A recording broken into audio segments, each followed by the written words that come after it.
Well, here we are.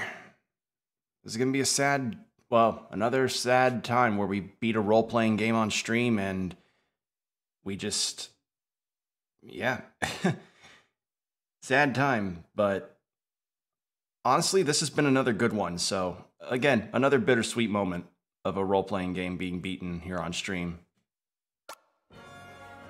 So, hey everybody, how's it going? Here I am again with some Live Alive. Playing it for everyone.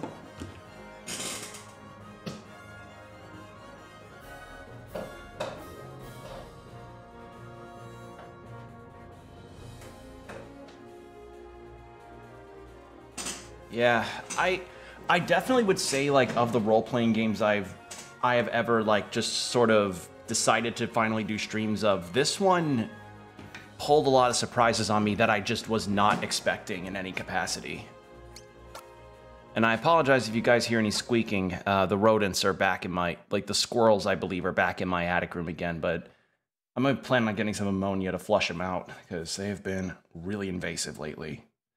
But yeah, last time we played this, we finished the near future chapter, and then we have the distant future.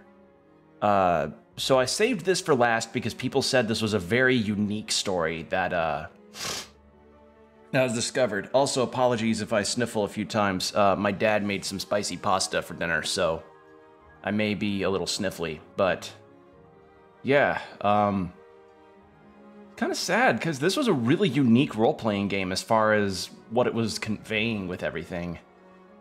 And again, I think there's an 8th story after you beat all of them. I don't know, but we'll see. But yeah, let's play Cube. Let's finish Cube's story.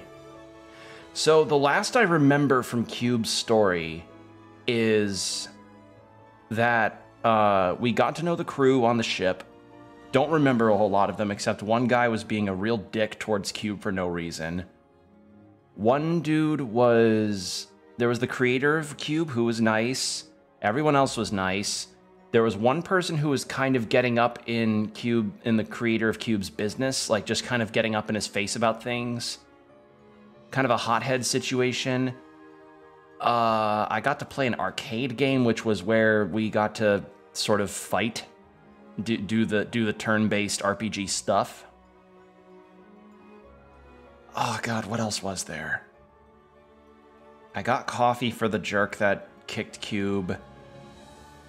And then at one point there was like some kind of maintenance thing or some kind of malfunction, or there was something outside the ship that 2 of the crew members went out to go look at. And then a thing happened, and that's where the demo ended for Cube's story. So yeah, because they usually went about an hour into each story in the demo before you had your time up with it. So yeah, my memory is not full on this, but we'll see how it goes. But I'll read this out at least. From far from Earth in the vast void of space, the transportation freighter Cognito Ergo Sum slowly makes its way home. Aboard this tiny vessel, a new form of life is born. Alas, as a series of incidents puts the safety and well-being of the ship's crew in jeopardy, this autonomous support unit, but recently built by the engineer Kato, must work together with its creators to ensure all is not lost. So, here we go. I don't know, actually...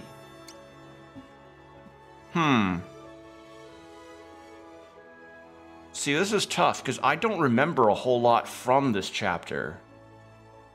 Well, I mean, I remember the basics. And I actually don't know how long this chapter is, because some of these chapters have ended up being, like, far... Some have ended up being longer or shorter, depending on the ones I've gone through. Granted, most of that was due to me just not really getting what I was supposed to do, like with the... like when I messed up with the Edo Japan chapter versus the Imperial China chapter. Like, some have been more straightforward than others, which determined the length. So, should I start from the beginning again? I mean, people have said this is one of the more unique stories, so maybe I should just try to re-experience it again.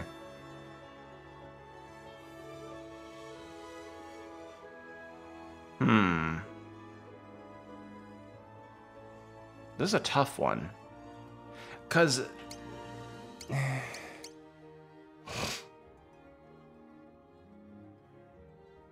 it's not the same as starting, well, this situation is not the same as starting from where I left off in the Imperial China and Edo Japan chapter. Because those two, I at least had some kind of direction to move forward with, and this also, from what I've heard, is linear, but if I don't remember the full details of everything, then I feel like maybe I'd be at a disadvantage from where I left off.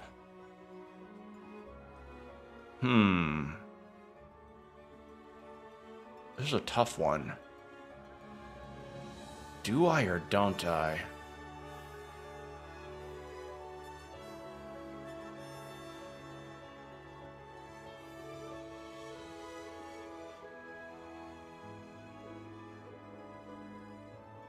This is a thing to ponder. Alright, here's what I'm going to do. I'm going to roll a dice, as is typical of how we tend to settle tough decisions on stream. Find a good dice for this. Let's grab a, not a huge one, let's grab a d6. Alright, so I've got a d6 in front of me. If it's evens, I load the game and continue the chapter, just kind of figure out where I am from there and parse what I'm supposed to do. Odds, I replay it from the beginning to get full context. Rolled a 5. I restart. Honestly, it's not a huge deal for me, frankly, because these chapters, like, again, some have been longer than others, but for the most part, they've been pretty brief. They've been fairly short, which again, lends to the idea that I would introduce this as to a lot of my friends as a turn-based RPG to try out due to its length.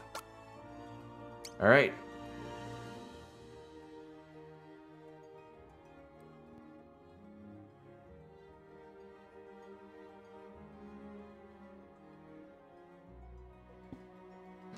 All right, play this chapter. Yes. Here we go. I want like a badge of cube, like a little keychain pin. I think that'd be nice. Oh, an enamel pin of cube would be good. All right.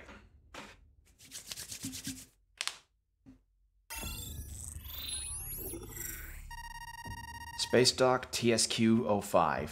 Record of departure. Registration Cognito Ergo Sum. Class Civilian Transport Freighter. Destination Earth.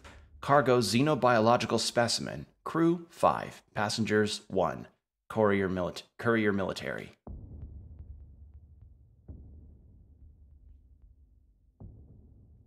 That's a good looking ship. That's a ship that probably a lot of people would like to be able to build.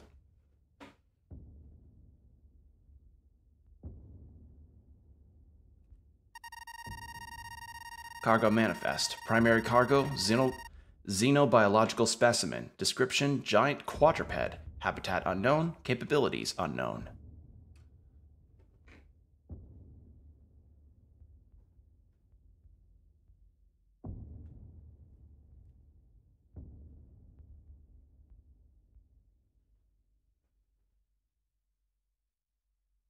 And of course, we've got the crew all in cryosleep.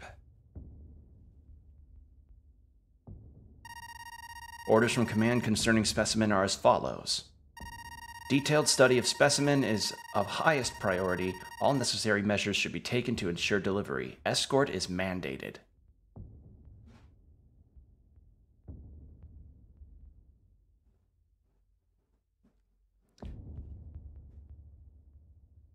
Like, gets up from cryosleep and you just hear like 500 cracks from people's joints because they've been sitting in one spot for too long.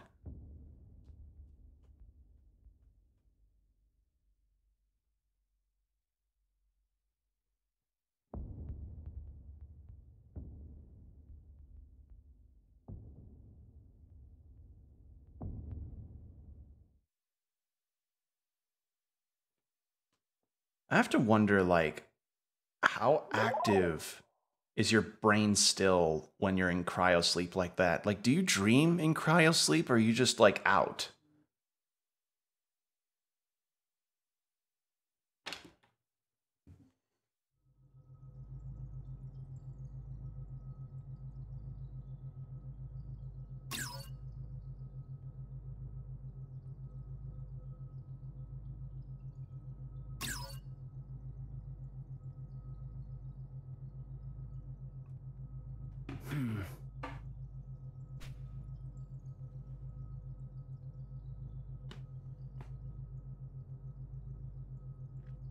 Okay, that should do it. Huh? That's odd.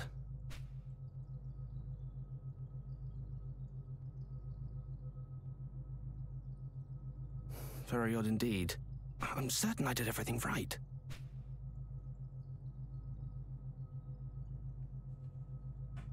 Very odd indeed. I'm starting to do everything right. Huh? It worked! It worked! Cube's really cute as a design. Brilliant! Wonderful! Hello there, little one. Can you hear me? My name is Kato. K-A-T-O. Kato. It's a pleasure to meet you. Right, of course. You need a name. Let's see. Well, you're quite round. Quite ponderable, even. You are quite an orb to ponder. Roundy? That's terrible. Hardly fit for a dog.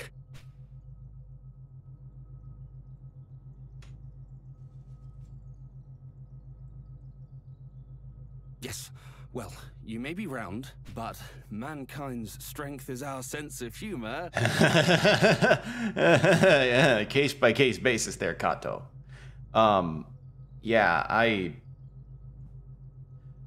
God, I just adore Cube's design. It's so nice. Cube. I like it.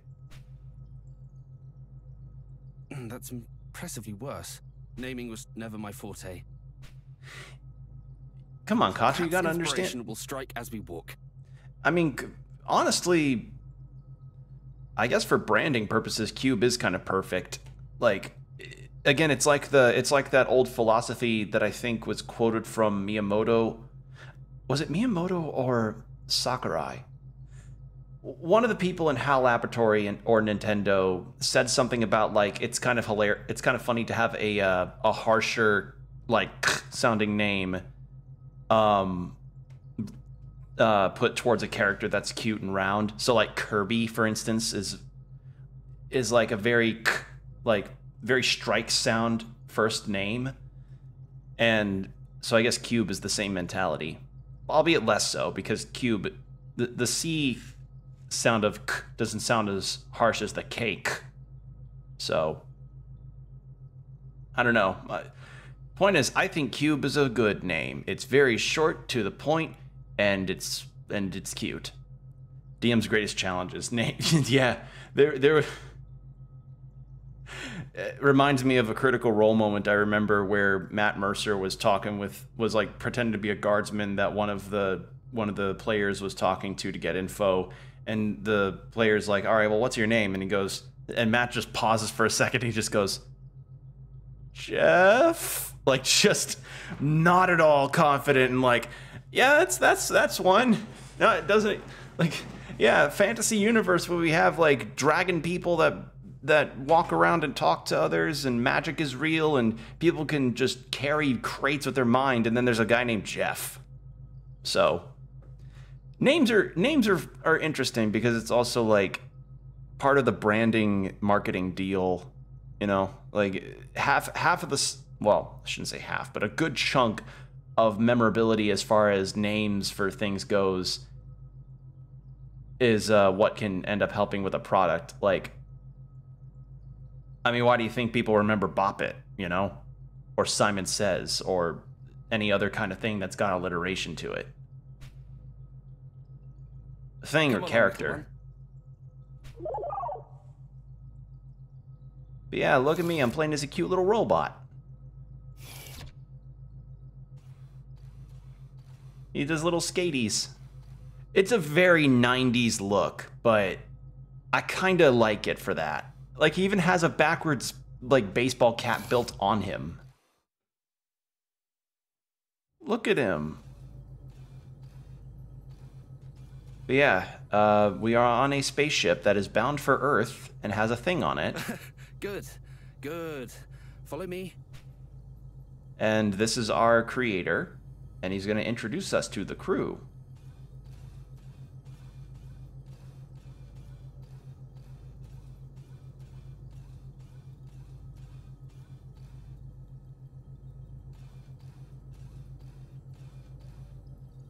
Okay. The first thing we need to do is register you as a crew member. Otherwise, you won't be free to move about the ship.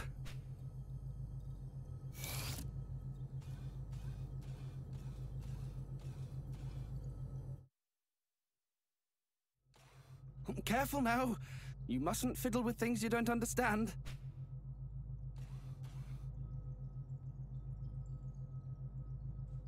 Right then. Ah, yes.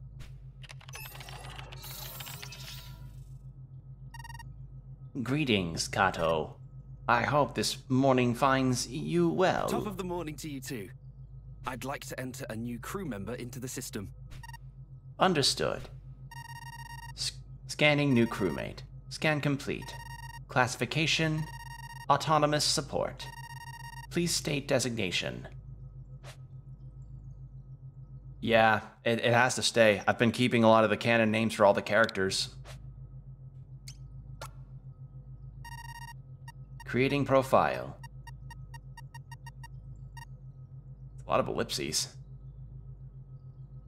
We live in the future, and yet we still have horrible ping. Oh, and whatever you do, don't forget your name. Access to private quarters is subject to some perfunctory security restrictions. To enter, you may need to input your name. So, if you're ever having trouble, that's one thing you can try. To do so, access the panel to the left of a door. Do you understand? Or would you like me to repeat myself? I think that may be a mechanic later. That may be something we need to do. Is a test of your analytical skills. I'm going to leave this room and head to another area on this floor. I want you to try and find me.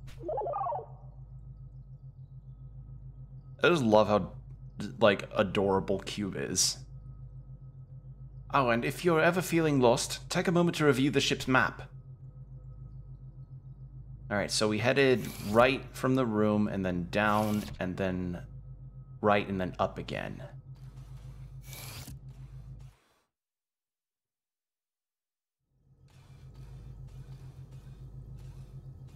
So this was to this. Let's do a full little loop.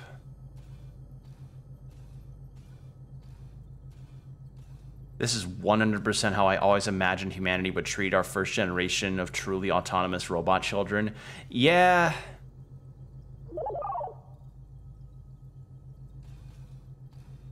Good. You made it. Now it's time for you to meet your fellow crew members. Through this door, you'll find the cryogenic stasis pods. We use them to put humans into cold sleep to preserve resources during long trips into space. Again, I still think, like, do you have a sense of consciousness when you're put into a cryosleep like that? Because it is a sleep, but are you capable of dreaming in a cryosleep? Like, you're essentially knocked out and then frozen. So I'm gonna assume no. I don't know, because there are people out there who, like, don't have dreams whenever they sleep. Some people just straight up, like, just have nothing in their mind going on when they sleep. Like, they're just out, no activity at all, and then they wake up. So maybe it's just like that. Little one, I have a very important job for you. I want you to head inside and wake up your new friends. You can do it.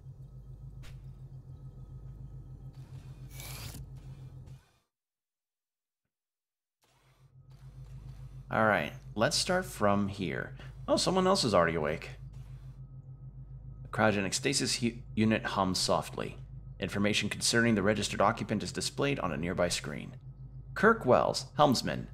A single button flashes on the console. How do you press the button? How did they press the button? They don't have limbs.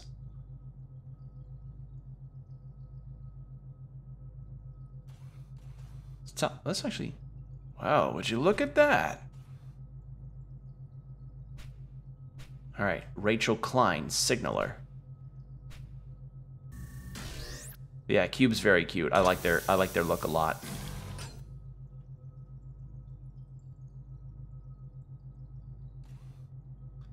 Huh? What is this? And this one is Huey Trumbull, chief mate, head of cargo. So who's the person that already also woke up?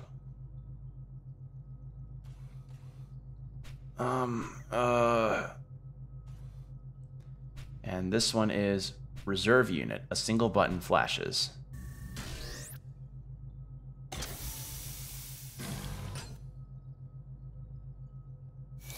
Okay, you're the military person.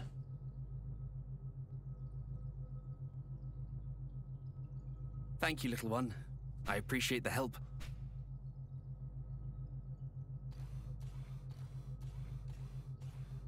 Good morning, my friends.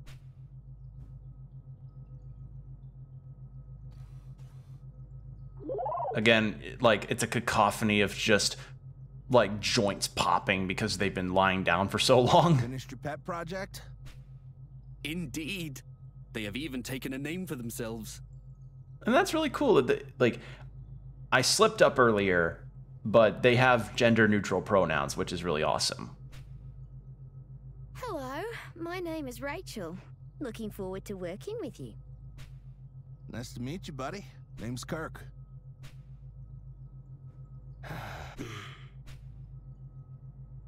Rise and shine, Huey. We've been on ice long enough.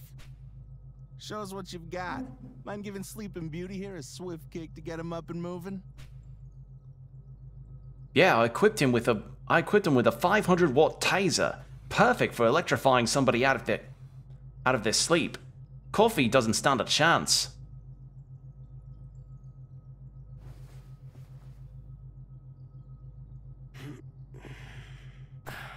Kirk, you dingus.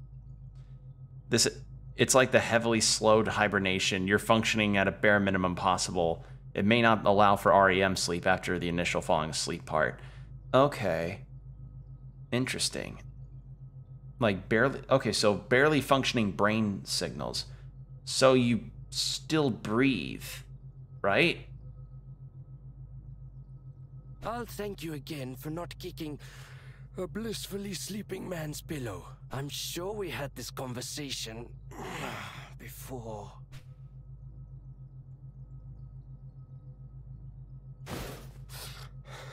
What is that thing? Easy there, Huey. You're still coming out of cryo. As for the new addition, it's that bot Kato's been working on forever. Huh? Oh, bot. Kato's bot. Right, that project of his. He got it up and running.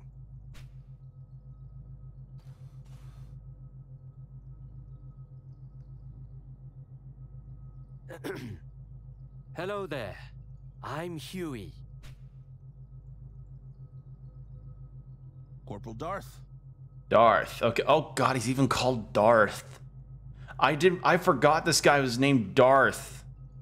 Come on. He's Darth and a corporal. How much more evil sounding can you get? You still breathe. Cryosleep probably happens after you regularly fall asleep. I just don't get the science behind it, frankly. Because it's like, okay, you call it cryosleep. It's meant to preserve you in the same way refrigerator preserves like a head of cabbage or something. But, like, you don't need to wake up to use the bath. Like, you don't need to pee in the middle of the night, apparently, in cryosleep. You don't need to eat. You don't need to drink water. And, like, you'd probably have no dreams. Like, how? How? Feeling well rested? Hardly. If anyone actually feels better coming out of cryo, I've yet to meet them. And he's British! No, I'm kidding. Guess what, Corporal? Kato finally finished the bot he was working on. Let's introduce you. Never mind that. Let's dispense with the formalities.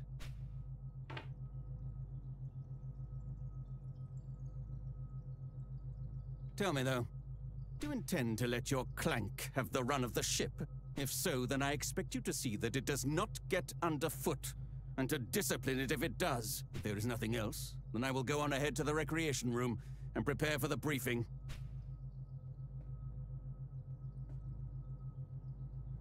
Otherwise, drop in temperature could be dangerous. Yeah. I don't know. This is... I just can't... Sometimes Military man for you. All business. Sometimes I just cannot wrap my head around certain, like, logistics of sci-fi. Like, there's just some things where I'm like, all right. I don't know, maybe if it was... I think the thing that bugs me about it is that I've never actually heard cryosleep fully explained in some capacity. Like, I hear about it in a lot of sci-fi stories, but I have not, like, heard how it works, how it's explained. Because it feels ubiquitous in sci-fi, but I've never heard it explained. Others probably have, but I haven't. I'm very, like... I'd like to hear what the pseudoscience is regarding this, because there's a lot of pseudosciences that exist that explain some things in certain sci-fi universes. Take Mass Effect, like the way they explain their warp jumping or what have you. Real piece of work, huh?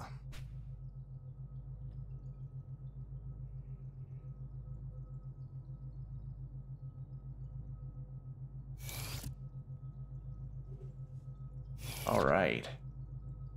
Right, Sleeping does that already, though. Everything slows down. Metabolism, circulation, digestion. Cryosleep as a concept is just extending it. Star Trek took a stab at explaining it. Okay. So all it really does is just kind of prolong the process over a period of time.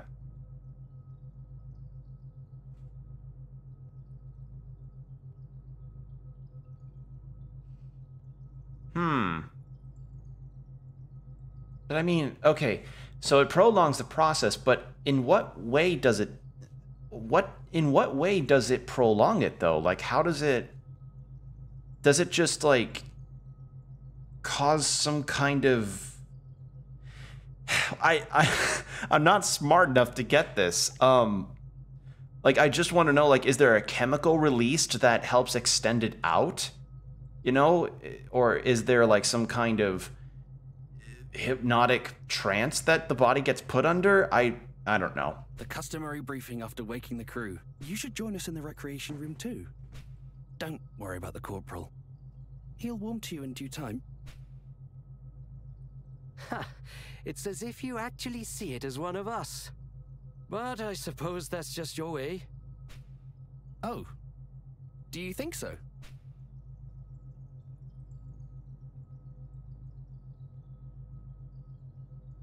I mean, people have got to have a hobby in space.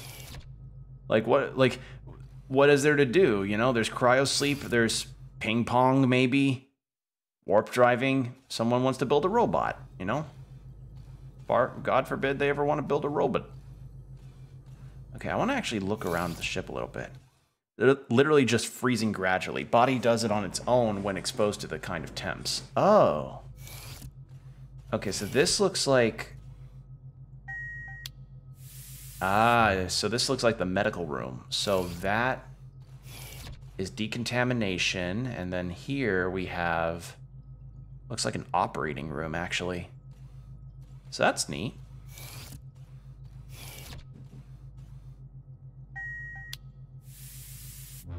Human adaptability is weird. It is weird. We are weird creatures. Human beings are very weird in how our bodies function. Or like how some bodies choose to function differently versus others. Like that one guy who was able to eat an entire plane. Or that one person who who's able to like walk in sub-zero temperatures, like even like take full-on baths in gigantic like ice pools with no problem.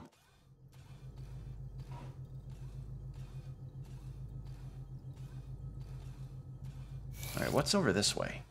I think this was the elevator. Yes, this was. I'll have time to explore that.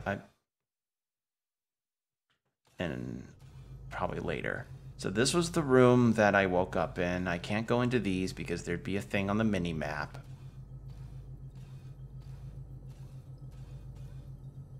There's a natural mutation in some people that makes their bones twice as dense as other people. Huh. There you are, Cube. Kirk is really good at this game. This retro game is my latest obsession. I love it. I mean, we recently got this emulation thing built in, and it's able to let us play all kinds of stuff from all kinds of platforms. Ooh, excuse me, I'm stretching my back. Ugh. Kirk, you really made more progress in such a shorter period of time than any other player to date. Your skills and dedication are impressive. Damn straight. I don't know why that wasn't voiced. You want to give it a go? How would they reply? Arcade machine. Play. We've even got F-Zero GX on here. Captain Square! Mercury. Yeah, I remember this. This was where we had like the fun role-playing game combat. The turn-based stuff was what showed up here.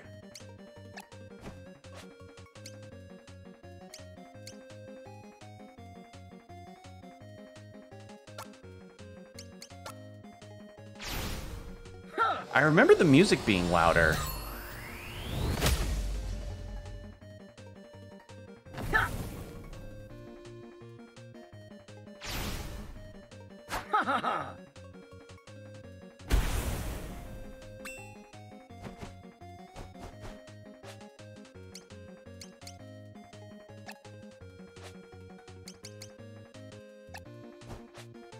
Quark sword.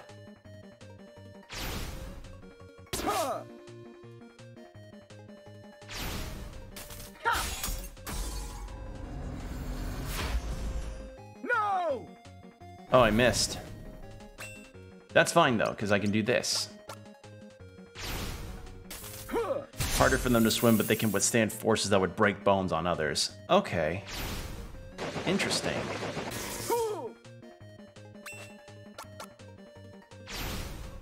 Tachyon sword! I'd cosplay as Captain Square.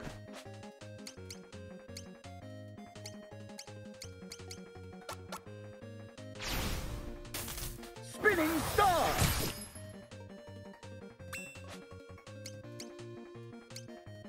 Plasma ball.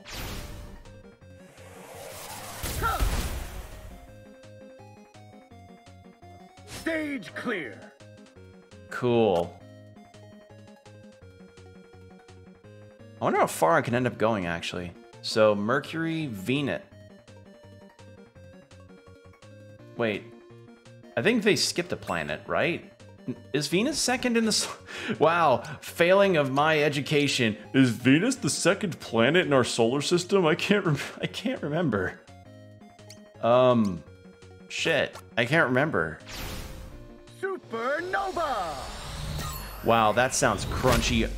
That sounds like some crunchy arcade audio if I've ever heard it. And I mean that in a positive way. I love it. Supernova!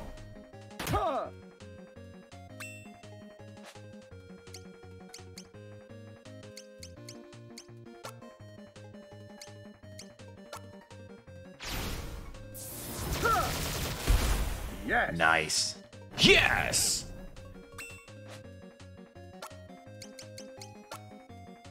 Couldn't tell you where I picked this information up from all the time, just collect it. Yeah, honestly, that's just kind of the way learning has evolved.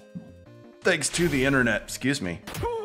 Like, thanks to the internet, learning about stuff has kind of just turned into like, hey, how'd you learn about this thing? Oh, I just kind of got curious and looked it up online. That's really it. Like, that's a lot of that, you know? Let's use Space Phage. Because I've gotten more used to this game's turn-based combat, so should be able to make it further than I did last time. Okay, so yeah, it seems like it is in order. And if this game came out in 1994 originally, when was Pluto decided that it wasn't a planet anymore?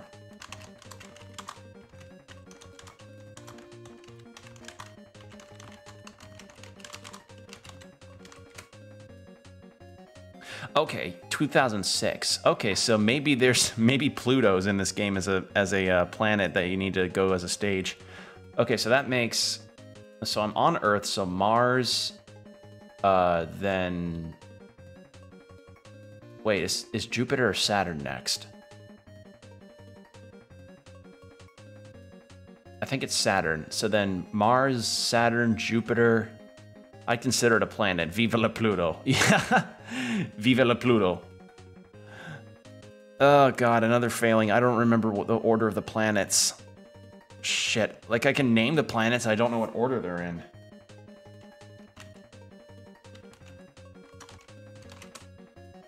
Okay, so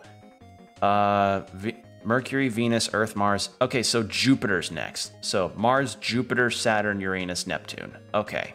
And then Pluto last because this game came out originally before Pluto was no longer considered a planet. Didn't mean to hit that button. Abilities.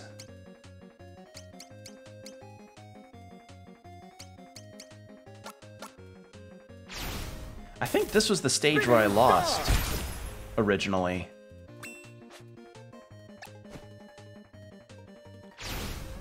Jupiter, Saturn, Uranus, Neptune, Pluto. Okay.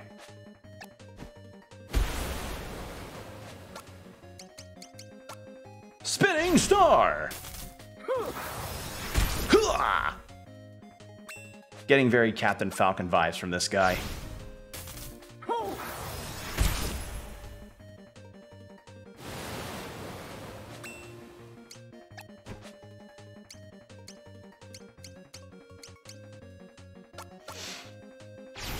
Interplanet Janet song burned that into my brain. Yeah, I knew it was taught to me, but clearly, after being out of school for a bit and kind of having things that didn't require knowing the planets to really matter to me, don't you just love that? Where it's like, oh man, you gotta memorize some of this stuff when you're in high school because it's gonna matter. It didn't. It didn't. Oh wait, shit. Oh shit. I need to beat up the one with the golden thing next to it. This one. Oh, you're tanky. What? Oh. How about extend charge time required? I'm gonna set the field on fire.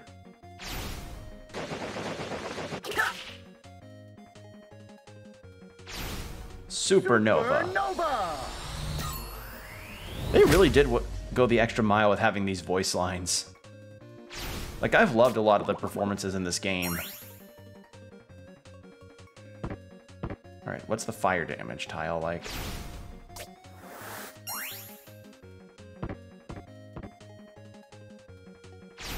Restoration. Oh, and it's poison too. Biology would have been so much more interesting to me if they focused on humans or weird lenses. Oh yeah! Like, if we just focused on, like, the strange things that... Oh, that's not good. If we focused on more, like... Hey, you want to learn about a dude and about a person who ate an entire plane? I imagine a lot of biology classes would have been like, oh, that sounds awesome. Like, I think literally the first thing that I saw in my biology class, as far as like a lesson in quotes, was watching Rudy. I do not understand why. Years later, I actually don't really remember why we watched Rudy, but that was the deal.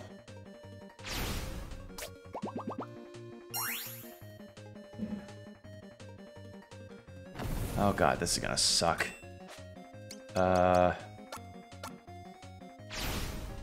Tachyon sword. Okay, that heals me. Good to know.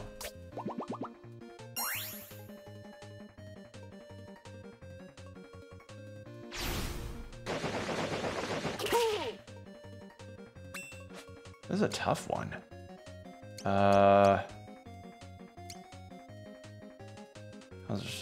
HP. Actually, yeah, I'm gonna do that. I'm gonna heal up.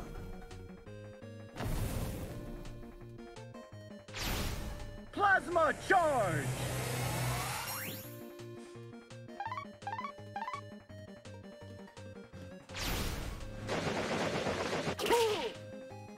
That's fine. I can take these. I just need to defeat this one in front of me.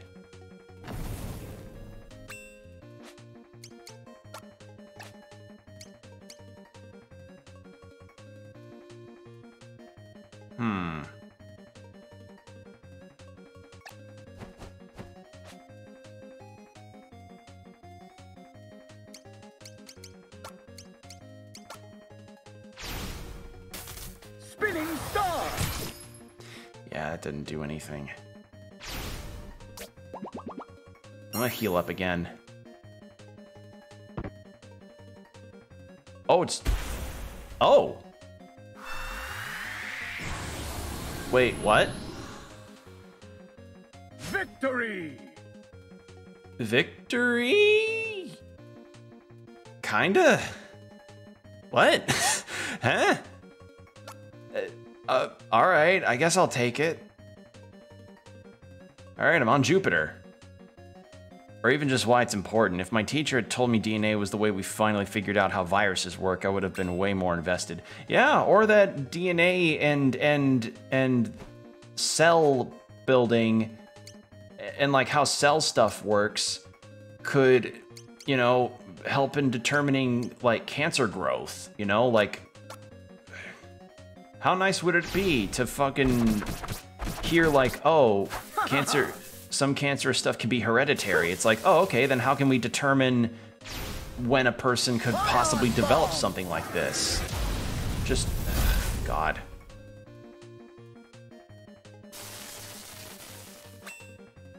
I'm gonna do a supernova, because these things are, those took a good chunk of damage from the fire.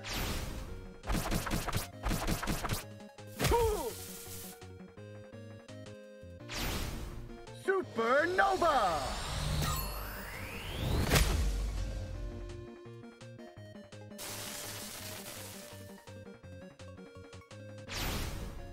I'm gonna move up and see if I can heal. Ow. Good.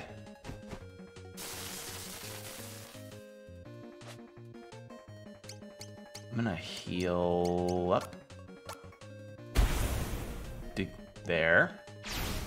Plasma charge! I don't know. There were a lot of things that if they were focused on a tad more, I probably would have been more interested in. But then again, that would just depend on a lot of other factors. Because Lord knows certain... I probably would have been more interested in physics if some of my classmates weren't being super annoying. Like, oh god, there were so many annoying people in my physics class in particular. Like, it got bad at some points. Like, some of them were just intolerably bad. Like, you ever just have one or two classmates where you're like, clearly they didn't care at all and just wanted to be the class clown, as it were, and it's just like, could you please shut your mouth so I can actually learn the thing that I'm kind of interested in learning? I don't know.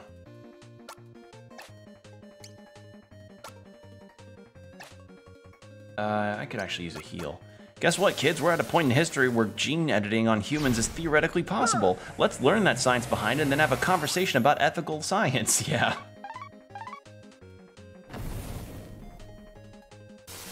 Yeah. Then again, there are probably some conversations that may be... Then again, that probably would have bored me to tears. I don't know. Certain subjects bored me more than others, but some things sounded interesting. Oh my god, please stop covering the field in electricity.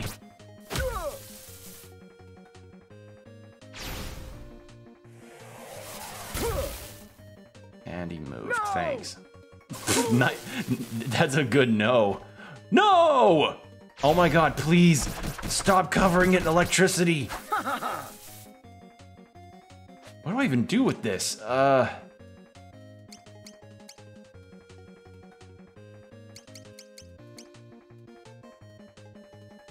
as far as peers go, I had to punk that mooned the teacher on his way to the office during English. Yeah, class act.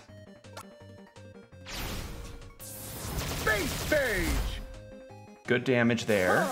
Ow. All right, I need to heal. I'm hurting. Healing. I'm hurting. There we go.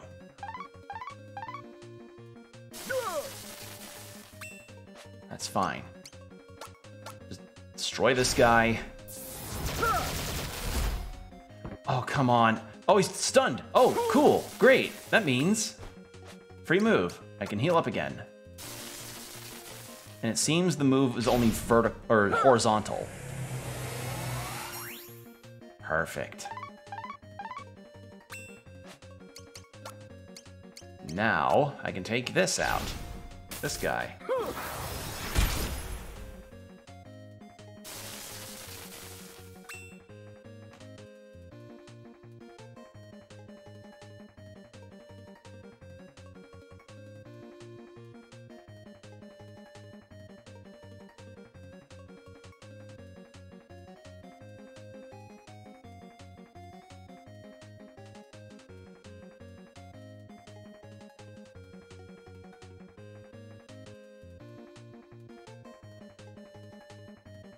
Sorry, I was just got a message from an artist who I plan on commissioning Twitch emotes from. So for those that watch these on Twitch, you're soon gonna get some emotes that we get to share on the channel. So yeah, hell yeah, I'm excited for that.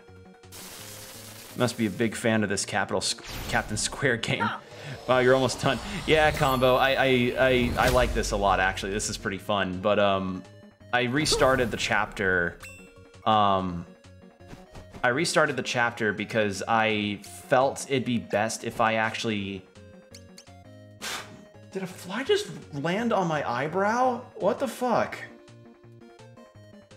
Alright, I'm gonna go turn my lights on because the flies are gonna start going to my monitor. Give me a second.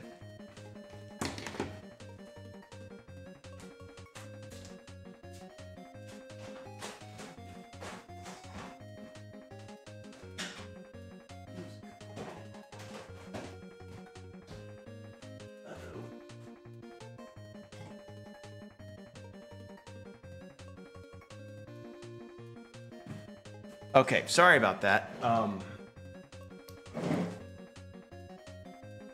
Yeah, I'm gonna be planning on getting some emotes sometime soon, which will be nice. And I'll share them when they're done. But yeah, a friend of mine, I'm gonna be commissioning her to make them for me, so yeah, I'm happy about it. Okay. But yeah, I decided to restart the chapter because the story in this particular instance feels very, very much like I needed to sort of re-see everything. Trend Pion Bomb is, oh. Lord of the Flies joke here. Yeah, these have been bad. Not as bad. Actually, I think they're worse than the squirrels that keep coming into my attic room. Because the squirrels at least quiet down after a bit and they stay to my attic room, but the flies have been so bad they've been getting to my bartender's kit. Like I found Like, I found a fly, like, in my cocktail shaker when I was getting ready to make myself something, and I was like, no! Don't get into my cocktail shaker! That's disgusting! Might have been on my strainer, but no. But yeah, I'm also gonna probably do something about that soon, because that's disgusting. Like, full on. Ayy. Ha!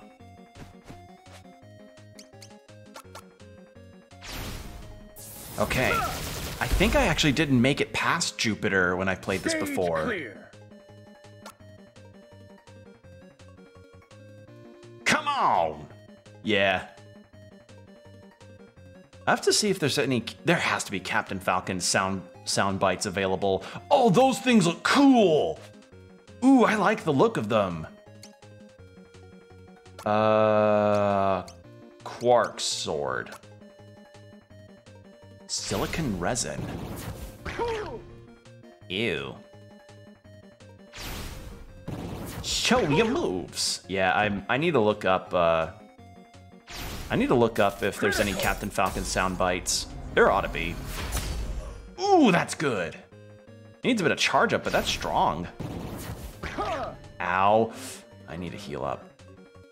I would keep that Crystal Cyclops beast as a pet. It's pretty cool. Supposing they don't attack you with their silicon resin. Plasma charge. Okay. Healed up. Plasma ball.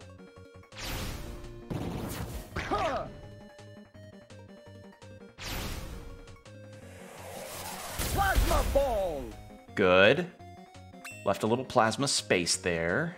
I'm gonna heal up again. Healing.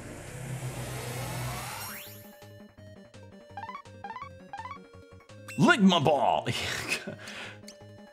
Man, you know, Kato, I really love that that new patch they put into Captain Square, where they essentially added they added like this super move that you got to unlock by doing some kind of weird fighting game stuff, kind of similar to Symphony of the Night or Bloodstained, where you just had to use this move where you had to, like, I think it was quarter circle forward heavy attack or quarter circle forward plasma ball move to use this thing called the Ligma, and he goes, oh really? What was it? The Ligma ball? Ha.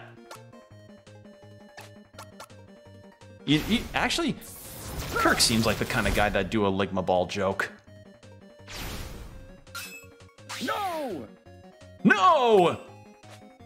See, even his sound bites sound like retro as shit. I love it. No. Actually, speaking of sound bites that are funny. Oh no. Yeah, it has that same energy. It has the same energy as. Oh no. Space stage. No. Oh god. Oh no. Need to heal up.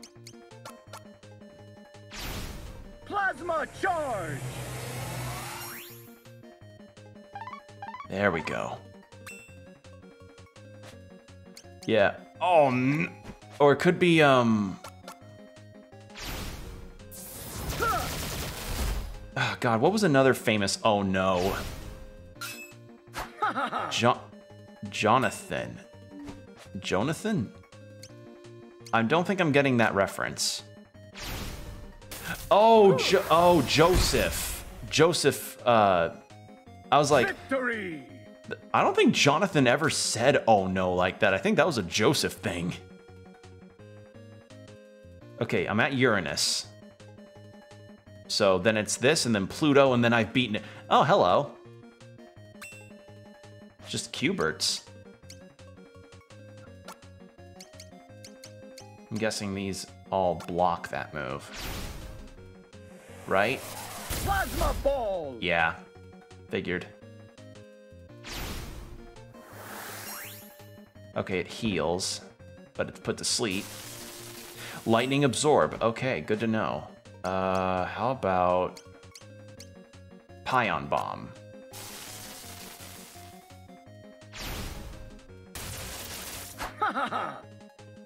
Uh-oh. I need to get out of this fucking space.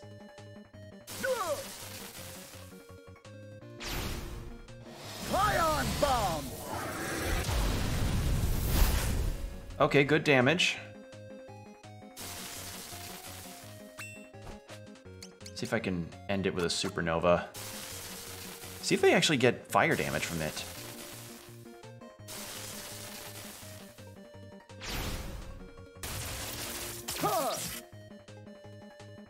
Oh, Jesus. I need to heal.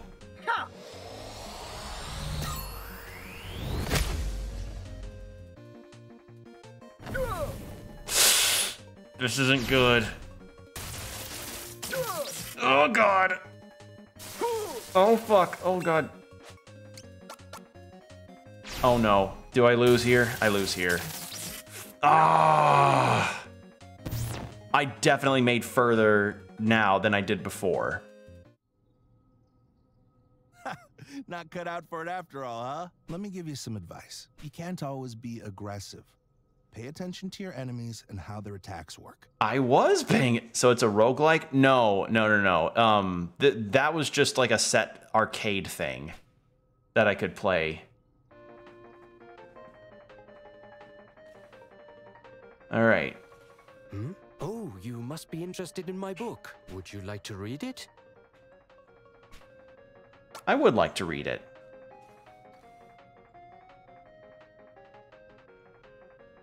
Oh, he lifts them up and puts them on the chair. Oh, that's cute.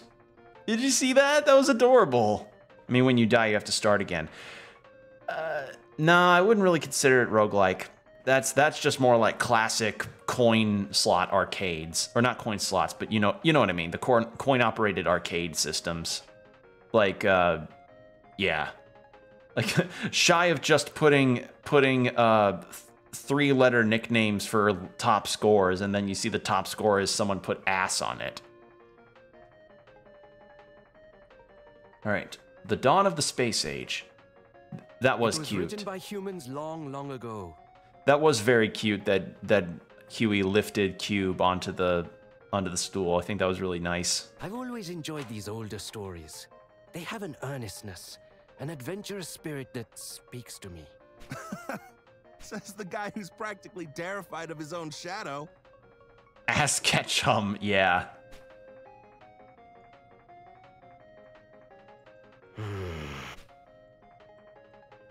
Okay, yeah. It must sound strange to you, seeing as how you were born on this ship, so to speak. I think you should learn as much as you can.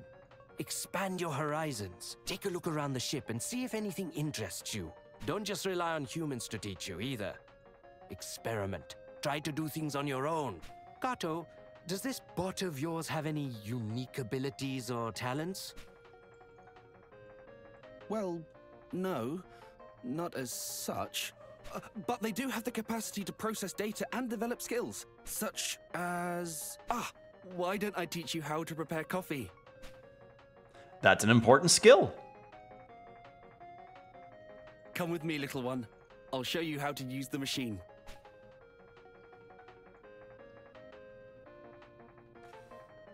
Can I speak to you? Go and bother someone else. Okay. The coffee machine sits atop a counter. Expitent?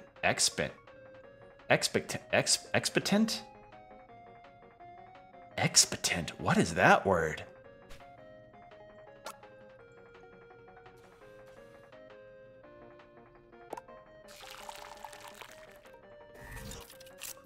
Oh. They can perfectly balance any square objects on their head. Yeah, that's a fun thing. Well, would you look at that? Mind if I have a taste? That's so cute. A bit bitter for me. Sorry, it's their first cup. I don't understand why some of these aren't voiced, but that's fine. Hmm? Oh, you must. Would you like to? I didn't think we... I need to see that animation again. Oh, it's so cute.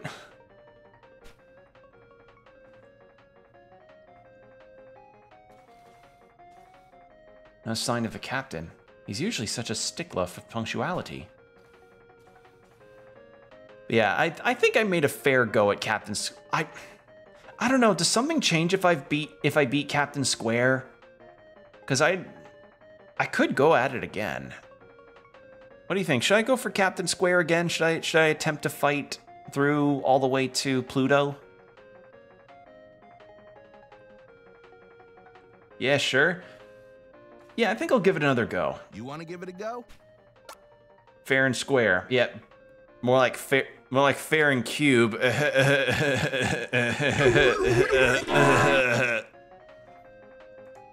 right, let's give it a try. I'll give it one more. I'll give this my last go, and if I fail this, then I'll just move on with the story.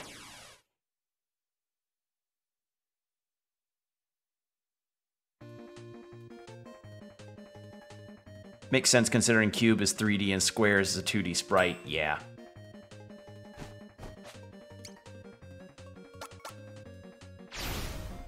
Tachyon sword!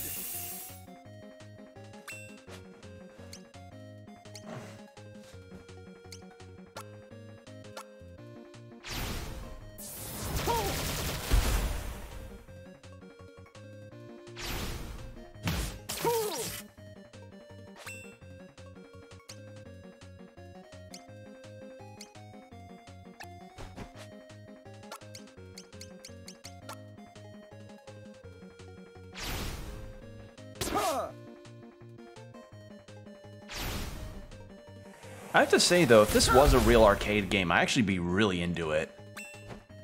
Like, I don't know, if you saw an arcade cabinet that had this kind of gameplay system, a turn-based role-playing game, that's like more arcadey versus, say, having any save states, would this be something that you would spend your quarters on?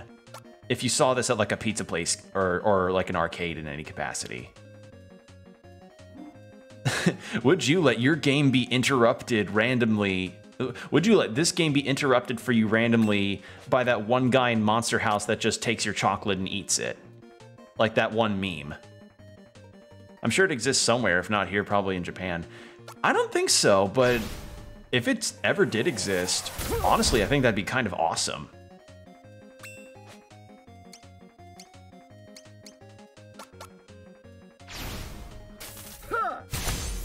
I like these little these Venus aliens. They're very cute in like a Madoka kind of way, where it's like they seem slightly unsettling thanks to how cute they look. I say as somebody who's not seen an episode of Madoka in my life.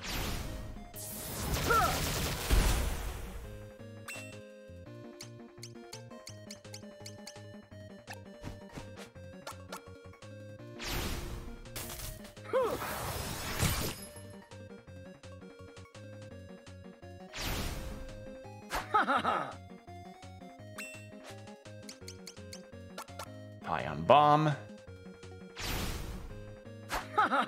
Nice miss.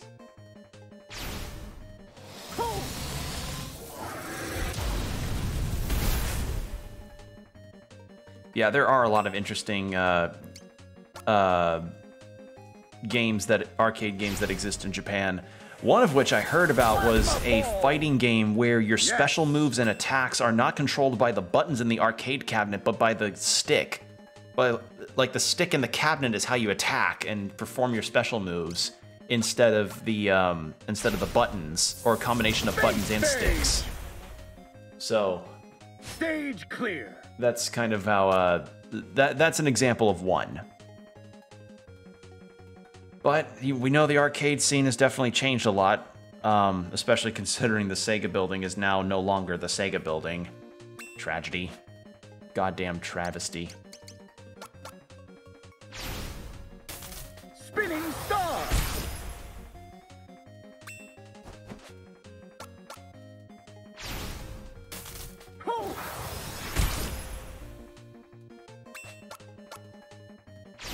He sounds like the voice clips of a kid who mimic his favorite character while they're playing with a toy or something. Yeah. it'd be like that one episode of Billy and Mandy where Billy was like super obsessed with like some kind of show. I don't know if it was parodying anime, but it was something like that where like Billy's mom was just like, "Oh, we're not laughing with you. We weren't laughing at you. We were laughing with you." And then his dad just goes, "Well, I was laughing at him." And I'm like, Jesus Christ. Healing.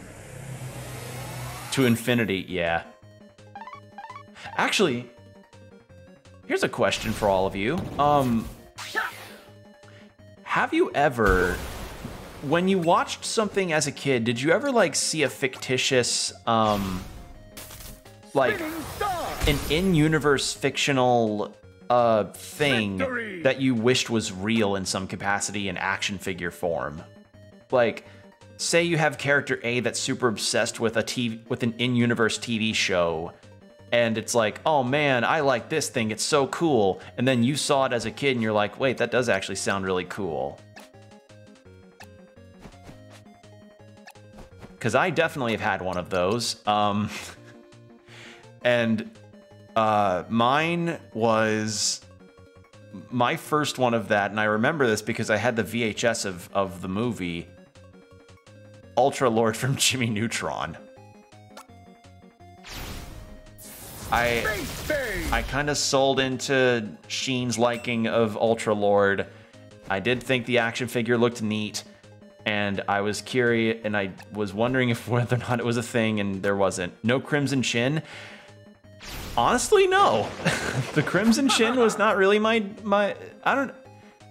Yeah, I think the Crimson Chin might have been a little. Crimson Chin, not so much. I think that was where I kind of grew out of the idea of that kind of thing, but Ultra Lord I thought was neat when I was younger.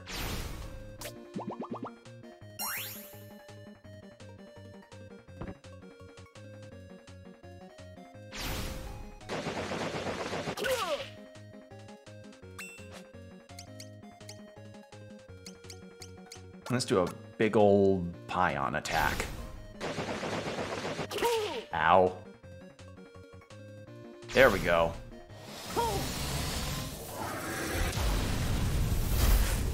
Big damage.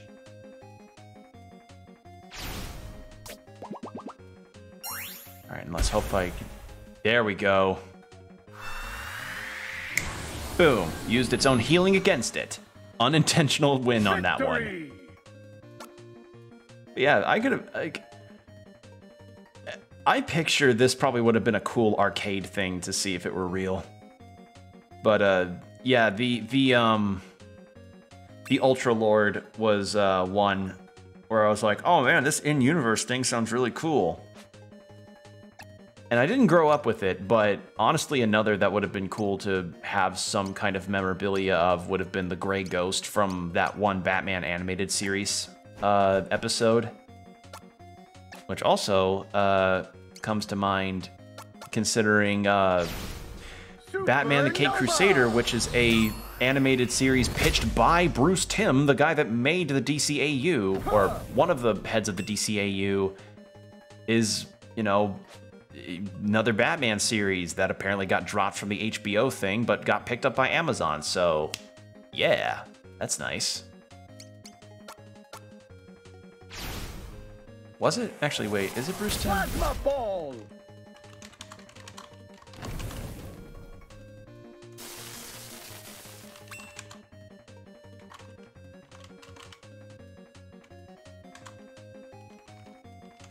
Let me check.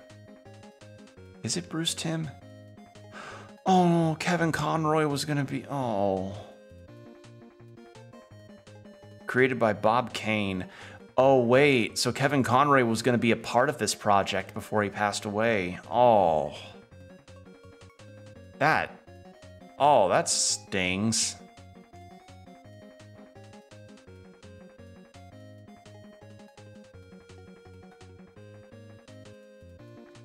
Oh, that makes me sad. Oh. Like, oh.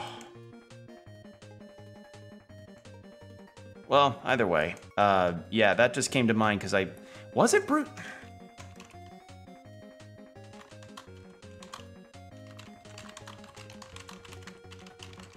I think it was some...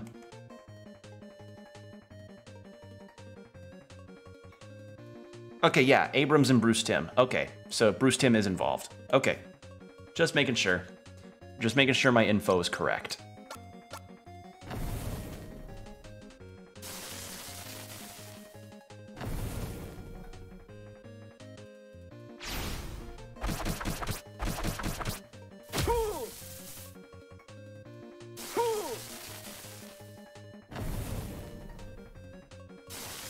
Oh my god, please let me move.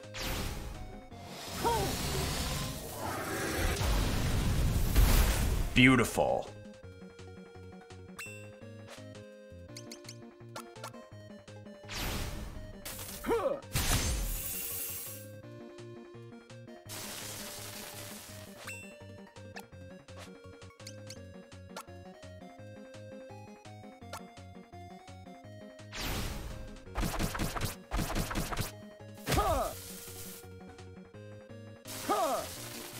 I need to heal.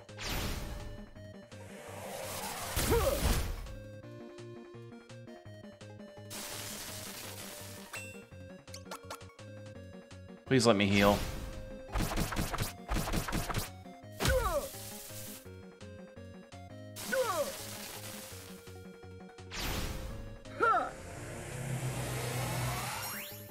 There we go. Now I'd like to get to move so I can supernova. And then probably heal again. No, I don't get that chance, do I? This section's annoying mostly because of the lightning tile thing.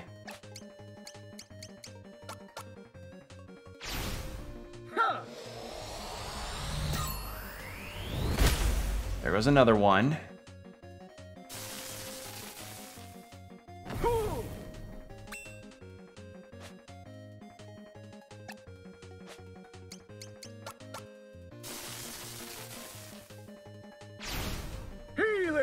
There we go. That's what I needed. Thank you.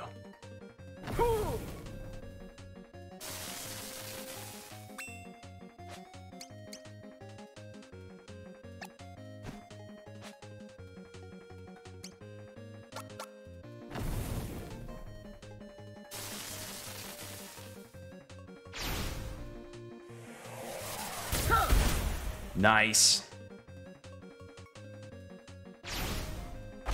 Okay, we're getting better progress here. I forget, was this one Saturn? This might have been Saturn.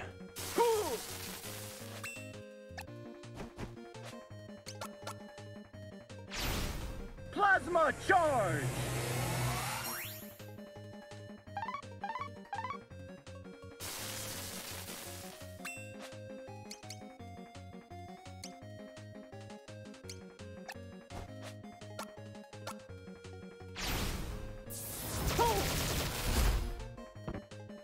I like that move. It's a good move, even if it fucked me there for a second.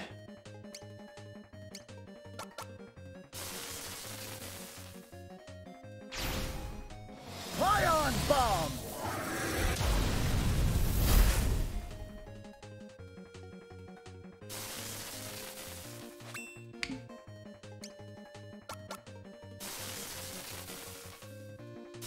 God damn it, moved out of the way of my quark sword. Wait, nope, moved back in. Nope, moved away again. Quark sword!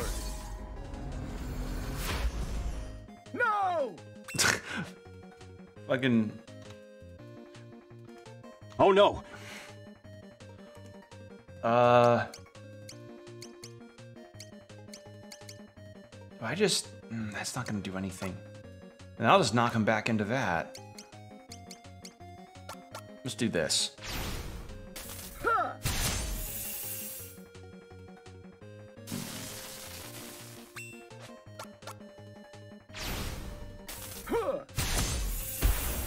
There we go.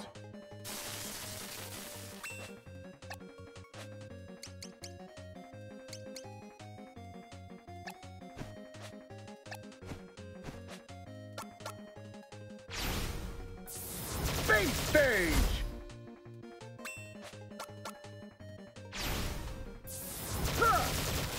There we are. Beautiful.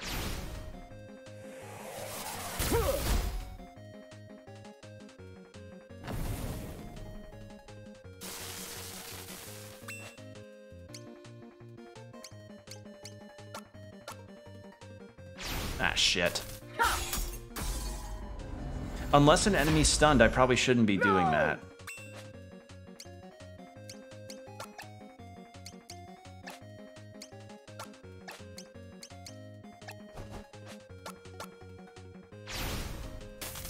Spinning star! There.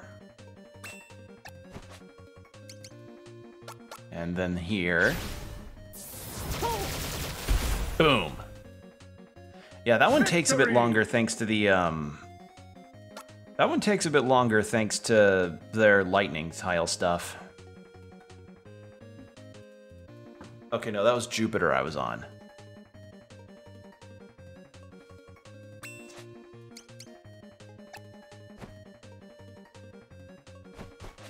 I'm gonna go Pion Bomb on here. So at the very least, I'll be out of the way of 2 attacks at once.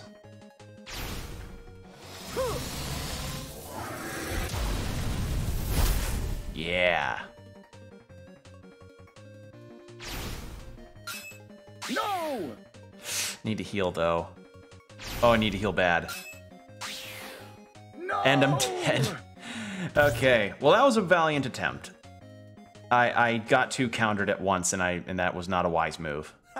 Let me give you some. You can't always be. All right, we've made our case. We made it far. It's fine.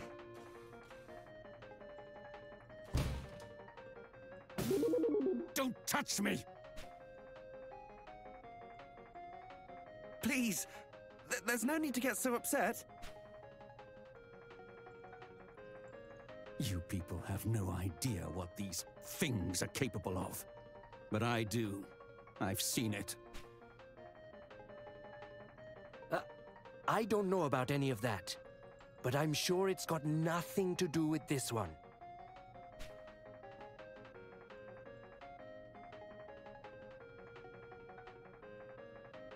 Oh, poor Cube. Wait, did it just register? Hey, Did they just register something? Did they just register the kick? Oh no. I apologize for keeping you all waiting. Matters with our contacts on Earth demanded my full attention. So, what is the status of our crew? Everyone is present and accounted for, sir. Good. Wait, what is that thing over there? Ah, that would be the robot I've been working on, sir. Fully operational, I see. You'll have to permit me a closer look later. This is how you get an evil AI, you idiot. Why do these stories always abuse a robot baby? Right. Yeah. Everything appears to be in order, so... Sorry about that, Ice. I'm still trying to figure out the auto mod stuff. that will be all.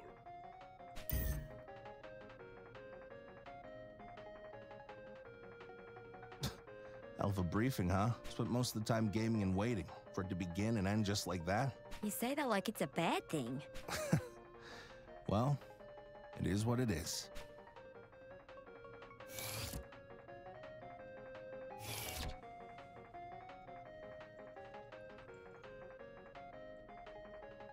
So things are a bit tense. Oh, Kato, if you want to get a look, come down to the cargo hold. At the Behemoth? Of course! That'd be wonderful! Ah, but first I need to perform a brief inspection of the main computer. I'll head downstairs afterwards. Ah, you must be wondering. This is a transport freighter. And as usual, we've been tasked with making a delivery. Anyway, if you like, you can use the elevator to come and join me.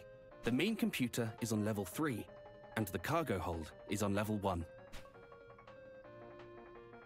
Cube's so adorable. I like them. They're very nice.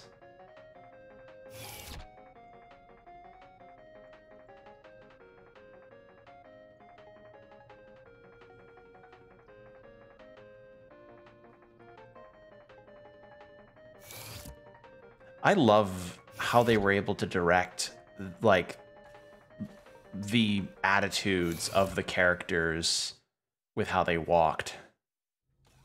To be able to convey so much with so little. That's really cool. Alright, so up here, what is this the other entrance into the... It is. That's the other entrance into the rec room.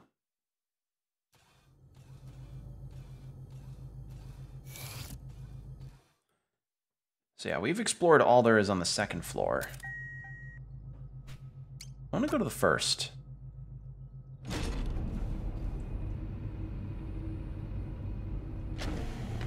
Oh, excuse me. All right. What's this way? Oh, look at all the spacesuits. That's neat. And that's the airlock, I think.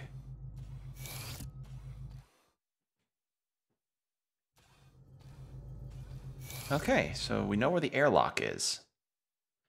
So let's go up to 3.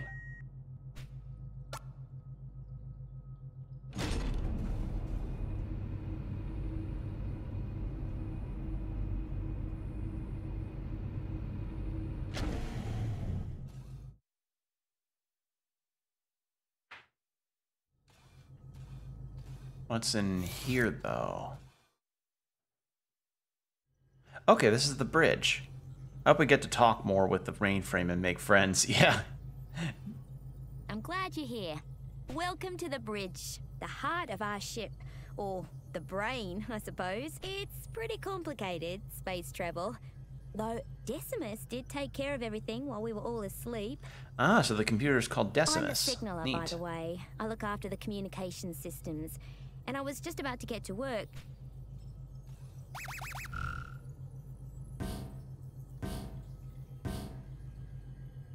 Huh? That's funny. Everything all right?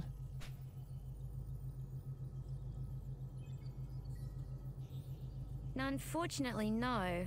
I think the main antenna might be on the fritz.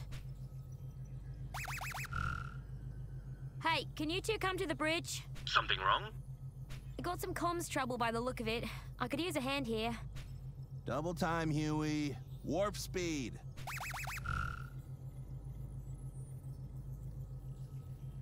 I can't put my finger on it. I've seen all kinds of problems before, but this is different. We're receiving inbound transmissions without issue, but outbound transmissions are another story. Have you tried plugging it out and plugging it back in again?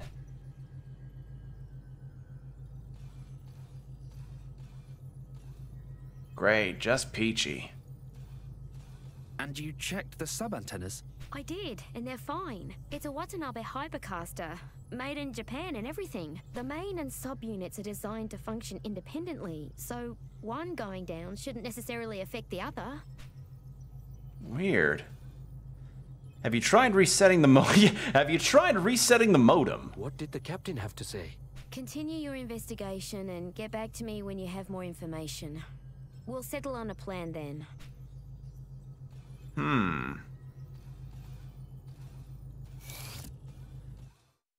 Well, I want to see if there's anything else on the third floor. Is this just an elevator? No, it's a hallway. Oh god, I need to go to the first floor hallway then too. Shit. Okay then. What's in here? Main computer room. Entry is restricted when an authorized user is not present. So I'm not an authorized user. Who's been going into deep space web? Yeah. Who's been going into deep space web? I heard about this. Sorry, that was me. I heard about this one really weird creepypasta. I tried to look it up, but it seemed to have messed with our internet a little bit. Sorry.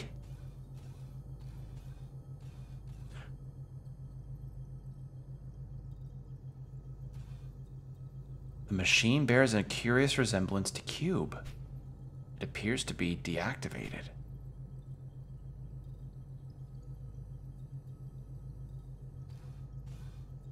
Whoa. So, okay. I mean, I guess that makes sense. Like, if Kato was trying to make a cube before, and this one was the first success that he had. Sibling! So this was after we saw the creature in the tube last time.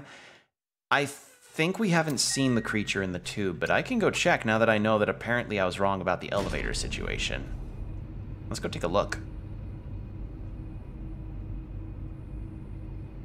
I probably should have done this earlier, but what can we do?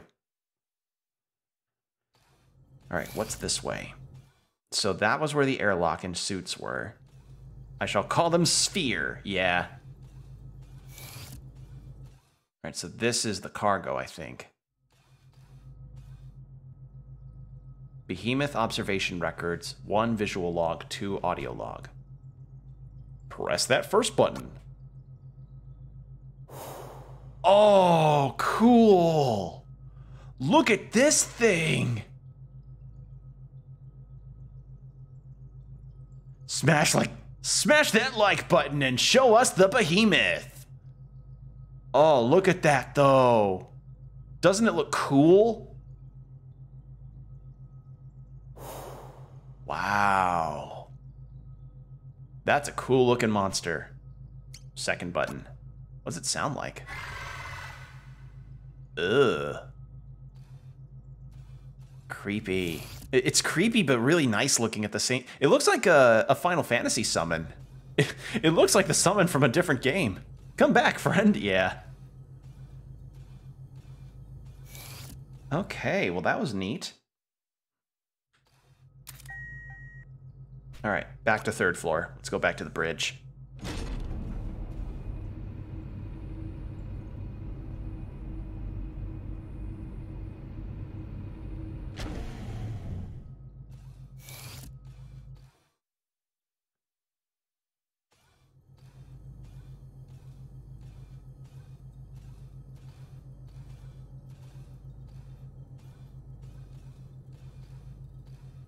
Yeah, this is really cool so far. It's nicely built, I'd say. This whole section. It feels like an actual lived-in ship. I can't put my finger on it. I've seen all kinds of problems before, but this is different. Receiving inbound, but outbound's another story. Wait and see, huh? The whole system could fail before he's ready to take action. What a horrible thought. The system has already effectively failed. If we can only receive transmissions from Earth. As it stands, we can no longer exchange information with them. We can only hope they have surmised our situation from our silence. Sounds like an excuse to do nothing. I'm heading outside to perform an on-site inspection of the array. Something probably came loose or got knocked out of position. Should be easy to fix once I get a good look at it.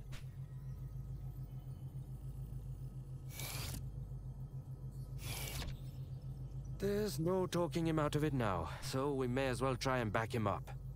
Are you up for a spacewalk, Kato? It's usually a server connection error. Yeah. It's a server connection error.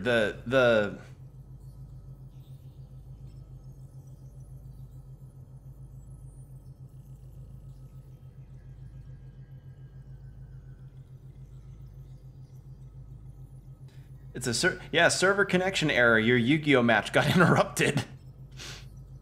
Sorry about your Yu-Gi-Oh Masters Duel deal. Your server got connected. Your server misconnected and your match got interrupted. And it's like, God damn it, I was just about to win. Rachel, I'll go with him to the airlock to assist with preparations. I'll come back afterwards so we can monitor from the bridge. Yeah, so far it feels very very nicely told and processed, I'd say. Everything feels appropriate. Because I mean, how many times have you ever seen like aspects of a sci-fi story get over dramatized, or some things don't feel like they would be a proper protocol? That's what I'd say. A lot of this feels like it's got a proper protocol to it. Albeit the ship probably could use a different version of decor, but I'm not a space traveler, so maybe I'm not exactly I don't know. Like, so many times have you ever seen, like, the interior of a spaceship be just really this, or like an alien, or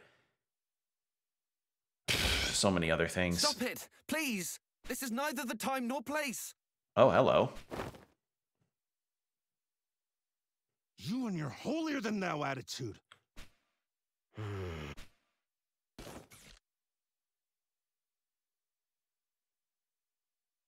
Stay out of it, bot. Oh, don't. There you go again, losing your temper, hurting others. Got it all figured out, huh? Your problem is you can't take a joke. Always so damn serious. Oh. My baby, yeah. Poor Kato and Cube. Also, Kirk, listen. Come on. We didn't hear the conversation, but I'm... You're exhausting. It's a miracle Rachel humored you as long as she did. We're leaving. Try not to get sucked out the hatch when we go. Be a real shame that... Are you all right? Ugh. I don't know what they were arguing about. Ugh. Look at those space suits.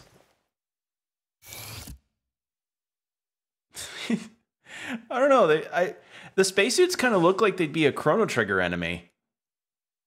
Like I don't know. Would it be a distant? No, they would be a future enemy, I think.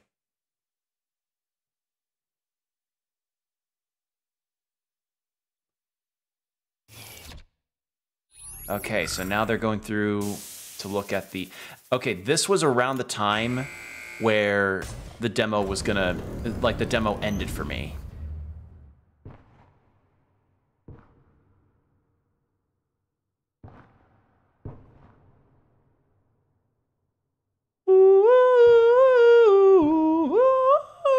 I can't hit... Damn it, I can't hit that register.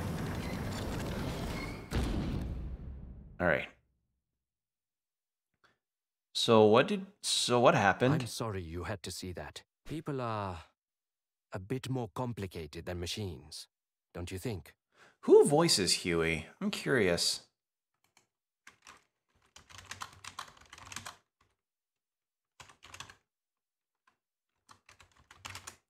All right. Huey Trumbull is voiced by Shash Hira.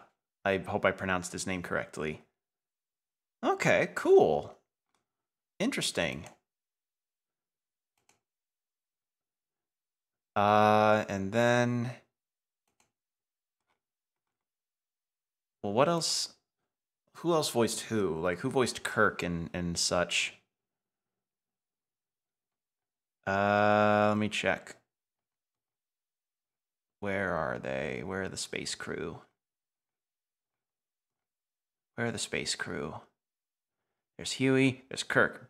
Brent Mukai. Okay, you were in another story. Penelope Rollins voiced Rachel. Who are you?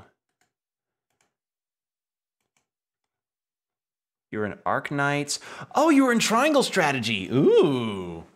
Oh, she voiced like one of my favorite characters in the game too. Nice.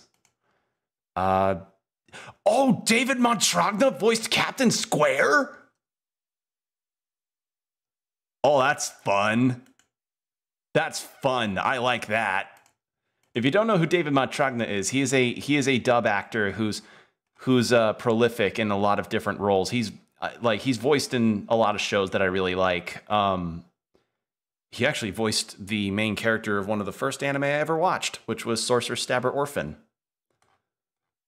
I own the DVD collection of Orphan on my shelf because it means a lot to me. It's what helped me sort of understand what anime was and was one of the first series I actually finished. But for anyone that also is curious, he also voiced Todoroki in My Hero Academia, for any My Hero Academia fans out there. And then Corporal Darth, voiced by Barnaby Edwards. Who's that?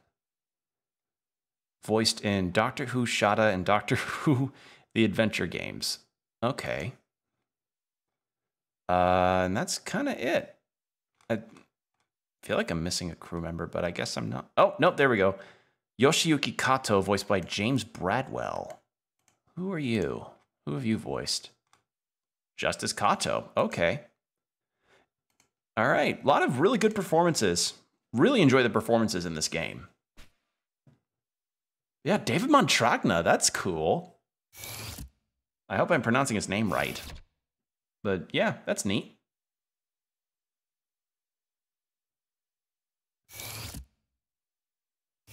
So yeah, now we're in a period where we're just going to be waiting to hear the status of the antenna outside. Level 3. But yeah, they set up a lot of these different things, I feel, to sort of prepare me for something, because we got to hear what the behemoth sounded like. We know that apparently for certain times and with doors we have to enter our name to be able to access them. The arcade thing, I think, is just a fun arcade thing. And then there was like, oh, analytical skills, figure out where you are on the ship. So it's like, it sounds like there may be something here for more of a survival thing. Rachel's focused, and Huey.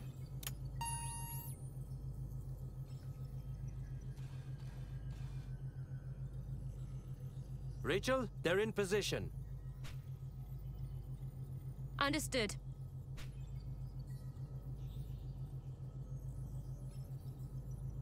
All right, let's get this show on the road.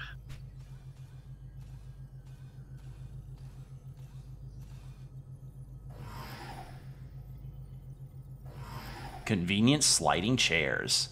Imagine that for your gamer setup.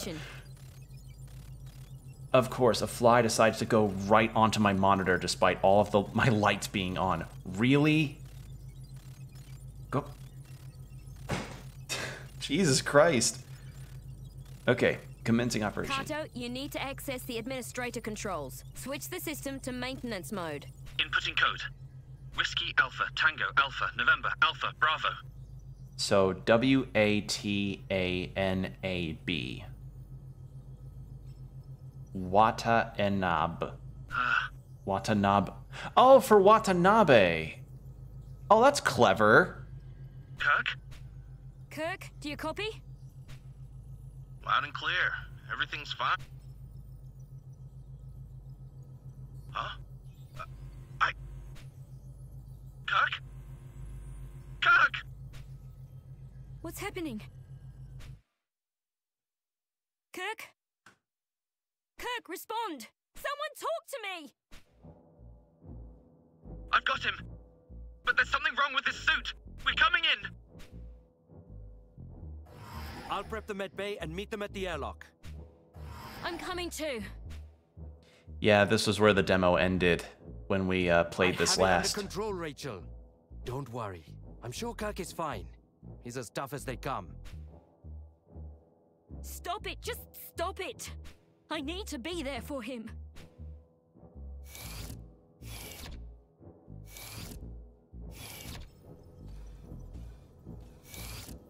Okay, so prep med bay, go to airlock.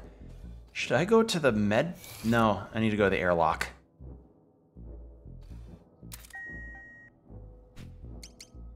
One.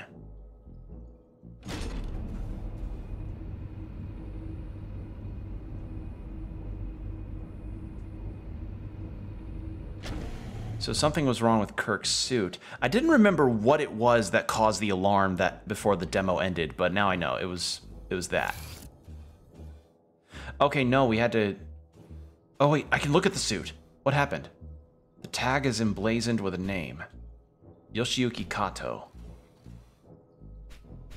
Okay, but oh, here's the suit. The tag is emblazoned with a name, Rachel Klein. Wait. Huey Trumbull, Hor Bishop, and TDF 04486XXR. So wait, did they just take Kirk while he was in his suit? Wait, why was Rachel's suit off the wall, though? Eh? Alright, let's go to level 2, and then we'll see what Kirk's deal is. Because, yeah, having your suit bursting in space is probably one of the most anxiety-inducing things a human being could ever go through.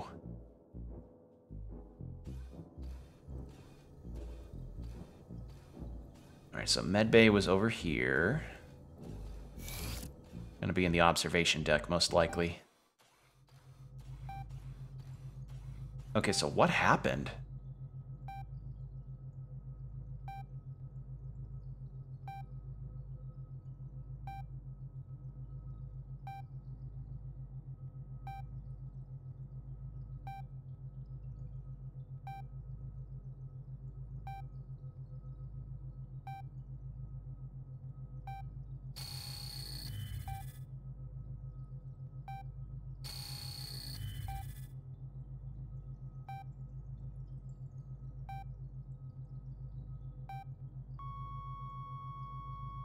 Oh.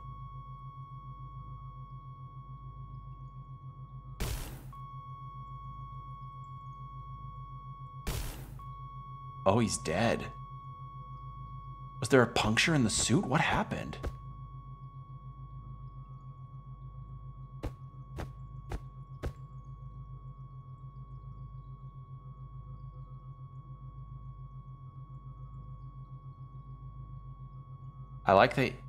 I find it interesting that you actually can't hear what they're saying because we're in the observation deck.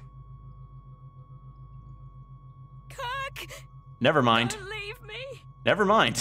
I was like, oh, what a nice bit of like wordless storytelling where it's like, as Cube, you're in the observation deck and you have to observe this without hearing what they're saying since you're behind such thick glass. Nope. What happened? Hey, Kanto, what happened?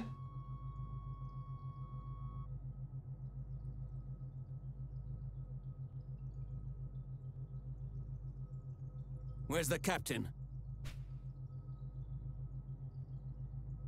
Hey. Where is the captain? Ah, yes, right. I'll go and get him. Where is the where is he?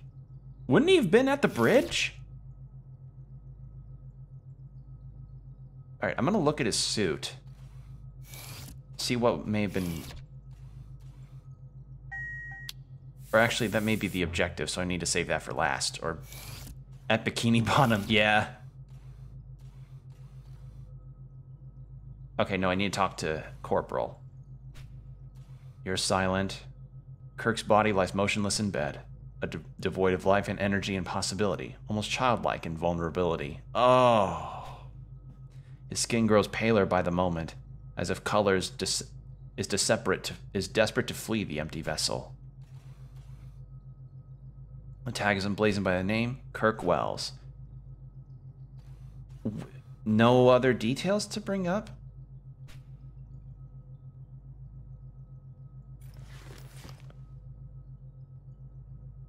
I bet she's gonna go start examining it. 'Cause... something was wrong with his suit before this happened. So, this accident was the result of a defective life support system. Oh. A preventable death caused by negligence. Negligence? You're wrong. I triple-checked the suits beforehand. Shouldn't have been possible for it to just up and fail like that. Oh. Is that so? Then perhaps we must consider the possibility that it was not an accident, but the intended outcome. Oh no. Was that an explosion? Wait, what happened?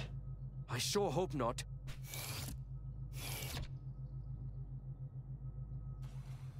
Where's the captain? Why isn't he here? Well, I'm not quite sure. I tried repeatedly to contact him, but he wouldn't respond. What is happening? What's wrong with you people? What kind of ship are you running here? Right now, we need to find out what that explosion was. Then I will go and check on my cargo. Look after Rachel, little one. She needs the company. Do not joke about the funny red spaceman. It's very inappropriate. If something happens, you can find me on the bridge.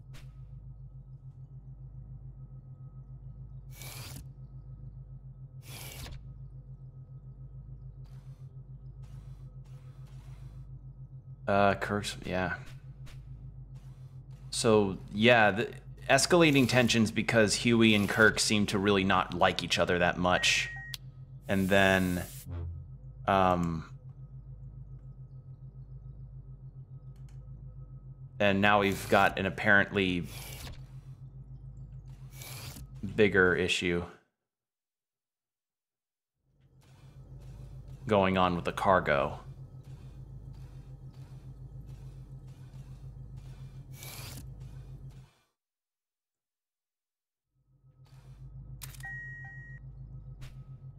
Level 1.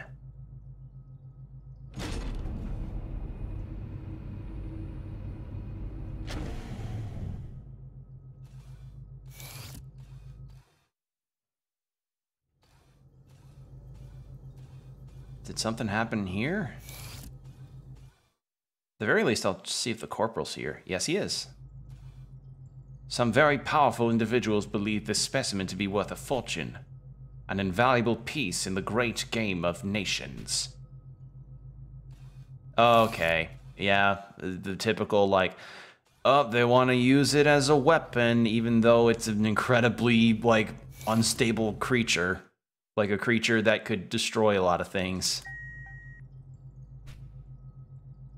No, it was level 2. I need to go talk to Rachel.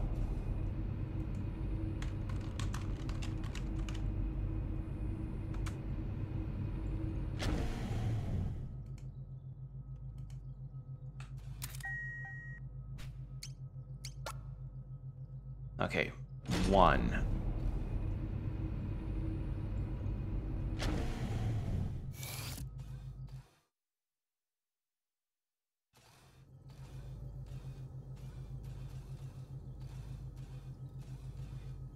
Or was it 3? No, I think it's 3 I have to go to, because she may be at the bridge.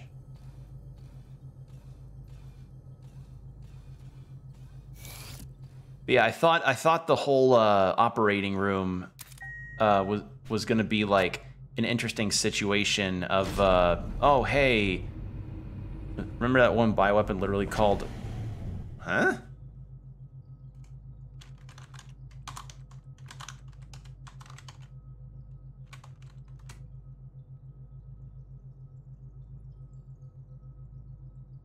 What was that? Oh, red line. Wait, really? Like the movie about racing and about a big old space derby? Huh, I didn't realize there was that was in there.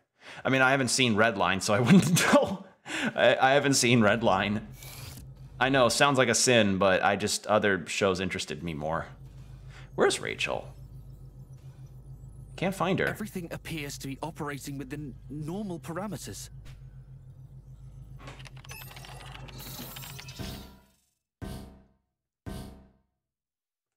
I thought you mentioned it a long time ago, but you may have forgotten.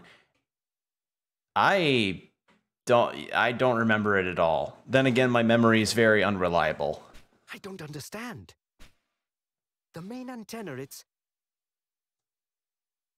gone. Because of the explosion just now? So the main antenna's just gone? And the music of the arcade is still just going, alright. Disaster after disaster. At this rate, I'd be better off climbing into an escape pod and trying for Earth on my own.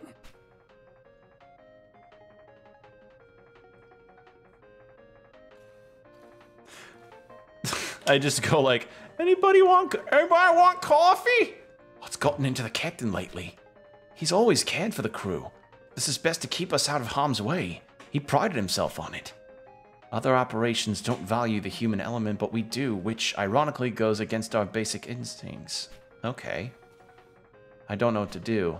Think. And you don't want to talk to me. The coffee machine. Cheer people up, have a coffee.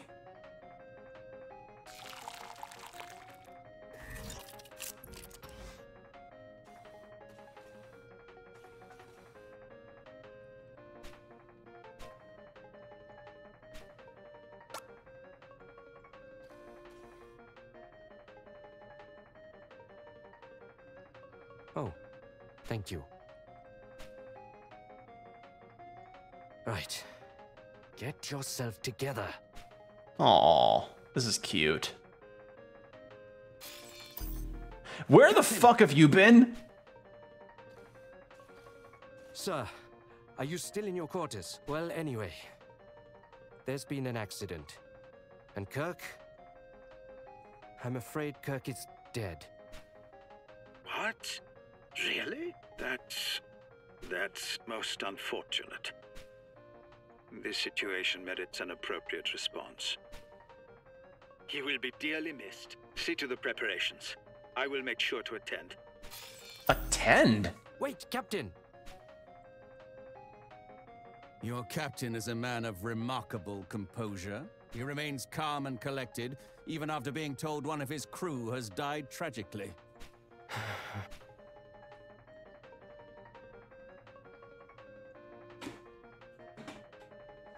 It seems I have work to attend to at the airlock.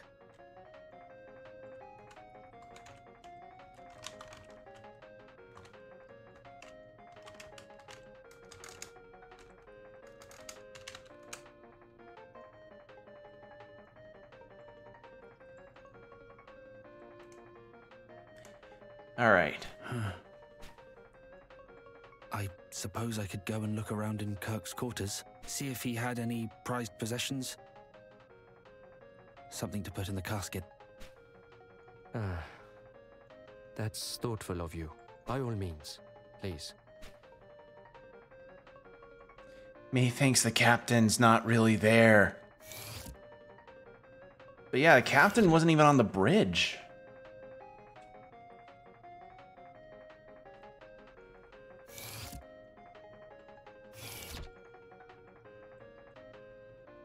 Okay. Well. So I have two objectives I can do. I can talk to Huey, or I can go to Kato. Actually, wait, this is Rachel's room. Private quarters, occupant Kirk Wells. Oh no, it's Kirk's room. Regrettably passed away. Passed away. To facilitate the collection and disposal of his personal effects, access restrictions have been lifted. However, regulations stipulate that records of all entrants be maintained.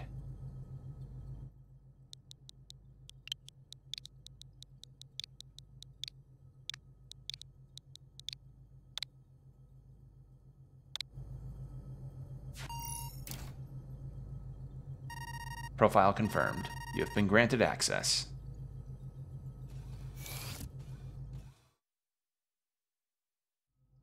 Okay, so you all are here. But I want to see what Huey's up to.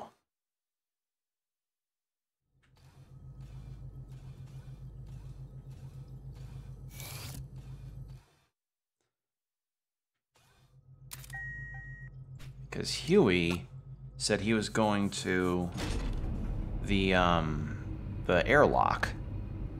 So I want to know if he's tampering with other people's suits or something. Because you know, as he said and as the corporal said, it's like, how did this one suddenly fail? And it happened to be the one for a crewmate who was being a dick to him. Never mind.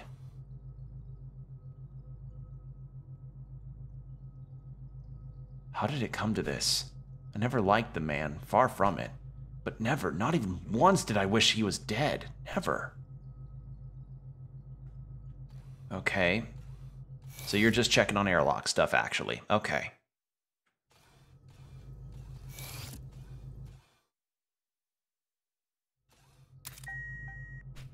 And then level 2. Still haven't found Rachel, though.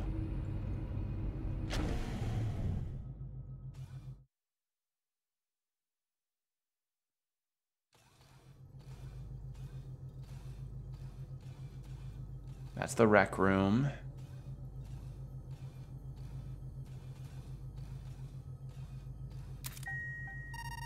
Private quarters, occupant Captain Whore. You do not have access to these private quarters. Captain's been kinda negligent. Huey's room. And then the other side there was a different room. And this is Rachel's? Yes. Entry to private quarters is subject to approval by Rachel. To proceed, please input your name. Alright, let's see if we can actually talk with her. Because, yeah, a lot happened.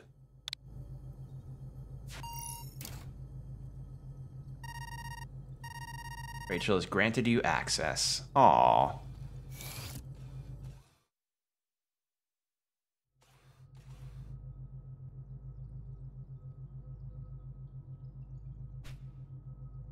Kirk, my love, I know he would never leave me. Oh. Kirk Wells.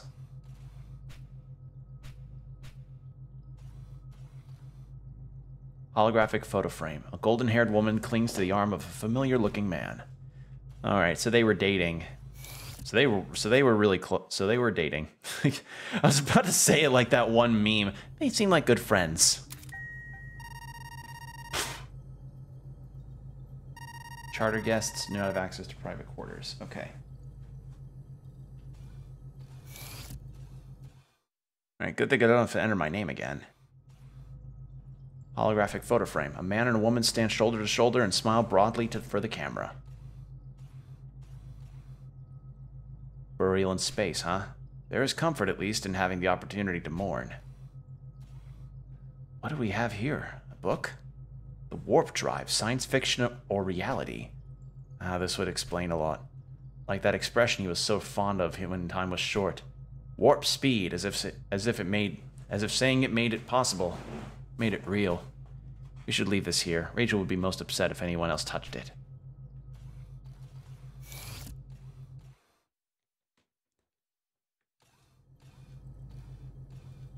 So what, do we just go to the med bay? Is that what that's pointing me to?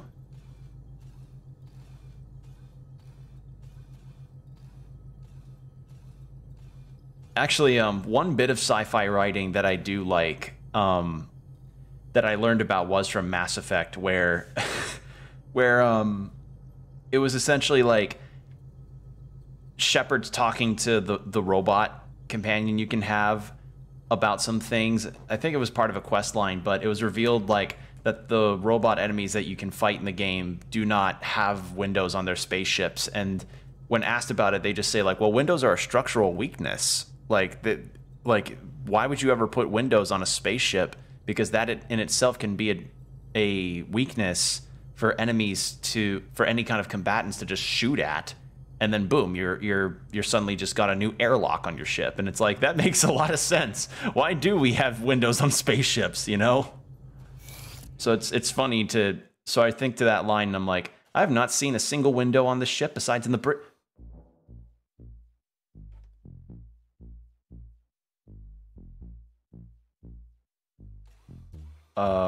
the body's gone. Did they take the body? What?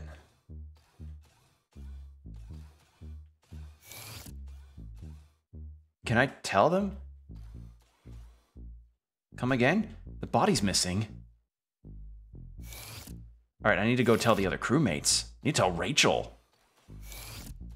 Huey's down in the first level. Who took the body?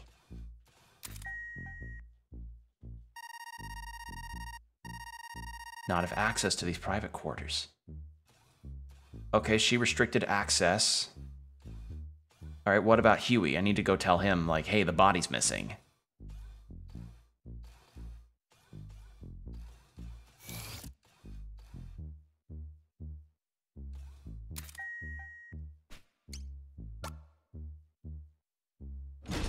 Thereson, stop talking about yeah. The body seems to be missing. There's a traitor among us. Stop talking about Among Us. I'm tired of hearing it. God, that video. Okay, Huey's not here. Is he? I guess he's in medbay. All right. The body vanished. Huh. I was thinking you'd probably make a venting joke, if anything. Oh, wait. Okay, this may be a horrible idea. What would you think of an Among Us thing where it's like a game mode that's more like, oh, like you can choose to resurrect a dead party member, but as an imposter, like an odd zombie mode. I don't know. This gave me the idea. What the hell is going on here? I'd like to know as much as you would. Sounds neat. Wait, where is Rachel? Yeah. Did no one contact her? Why isn't she here?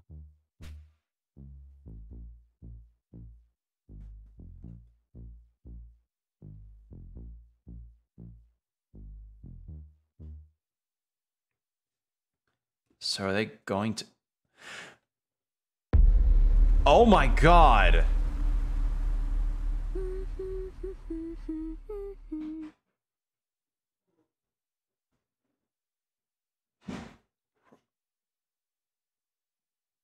Oh, this is some fucking like Riverdale, this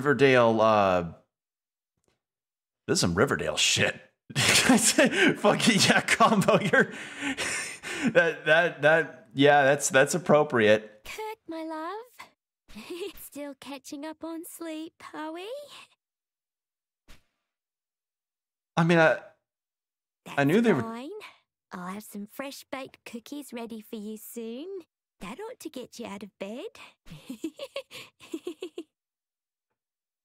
She seems so rational. Like, I knew they were together. We could parse how that they were dating, but this feels like a sudden hard turn. What the fuck? That would explain why it was restricted.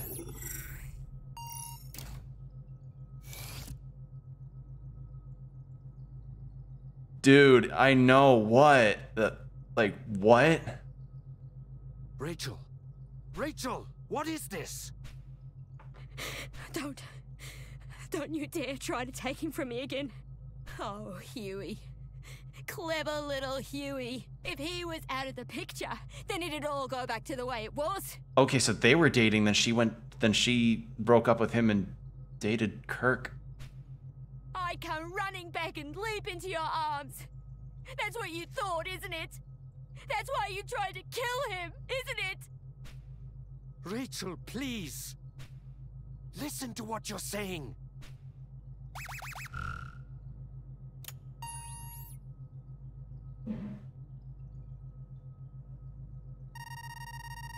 Get out of there, Rachel, before Huey tries to stop. It's the AI of the ship. What?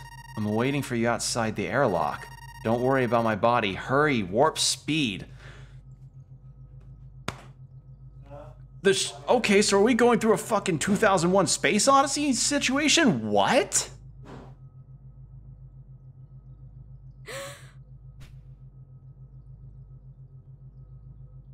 Rachel, stop!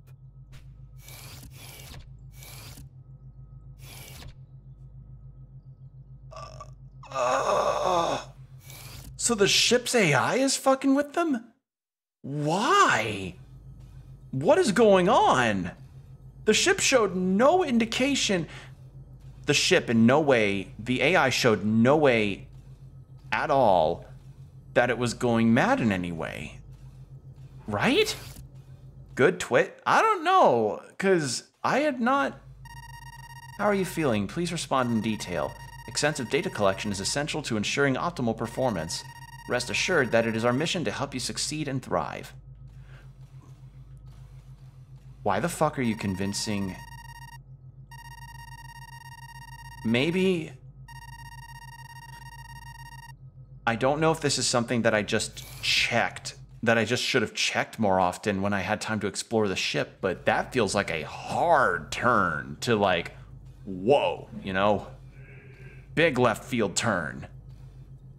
I thought something would happen with the behemoth, like somebody sabotages the ship and lets the behemoth loose.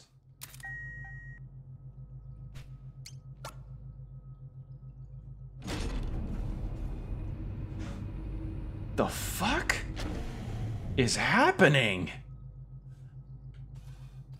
This is really something. I think this is one of the most...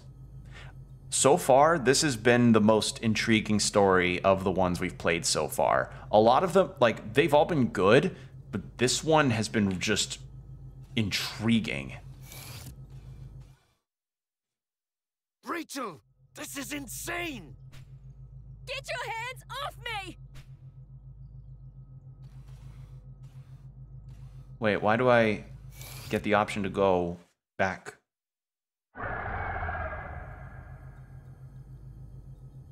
I know that sound.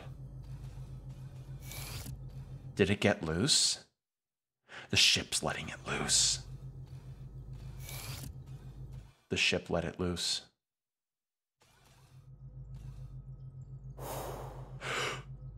Oh no.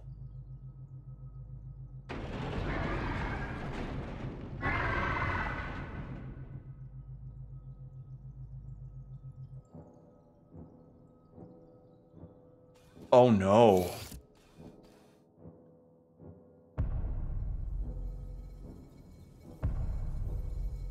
Oh no.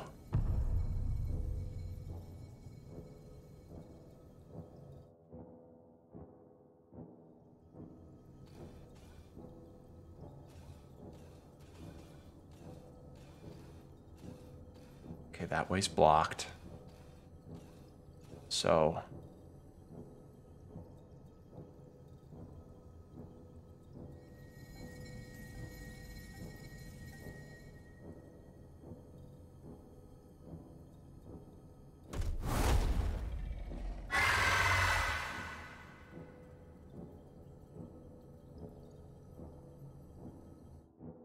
What the fuck do I do?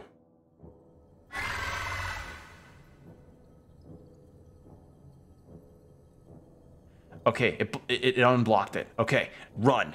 Run. Evading the behemoth. If you encounter the escaped behemoth while traversing the ship, run away as quickly as you can. If the behemoth catches you, the game will immediately end. Okay.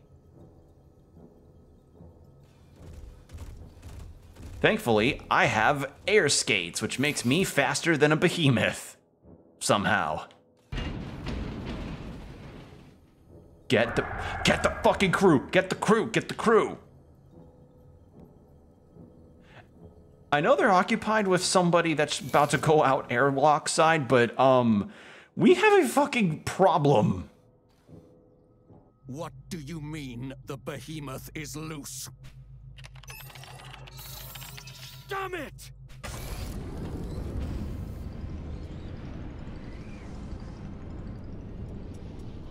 Oh no. No! Uh-oh. Oh, that was close.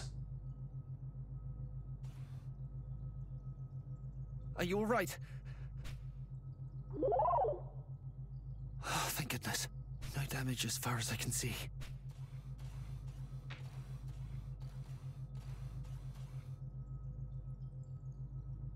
Okay, now, look me in the eyes and listen very carefully to what I have to say.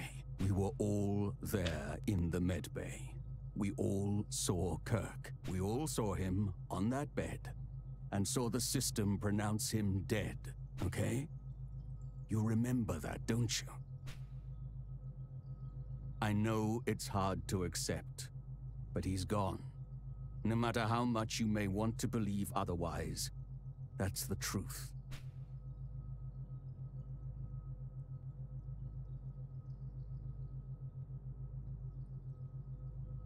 You can take it from here, I trust.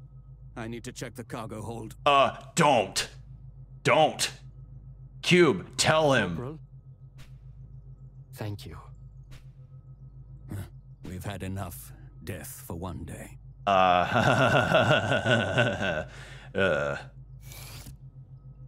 Unless he knows a way to sedate the behemoth.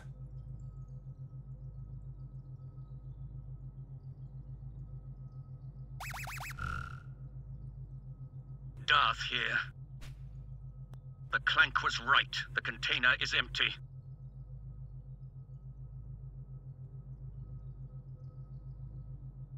And to make matters worse, the specimen appears to have escaped the cargo hold. There's no telling where it's got to. Keep your eyes peeled and be prepared to run. Let's regroup at the elevator near you and head to the upper levels. Wait, so it somehow got out of the cargo hold? How? How? It doesn't have clearance to get through the doors.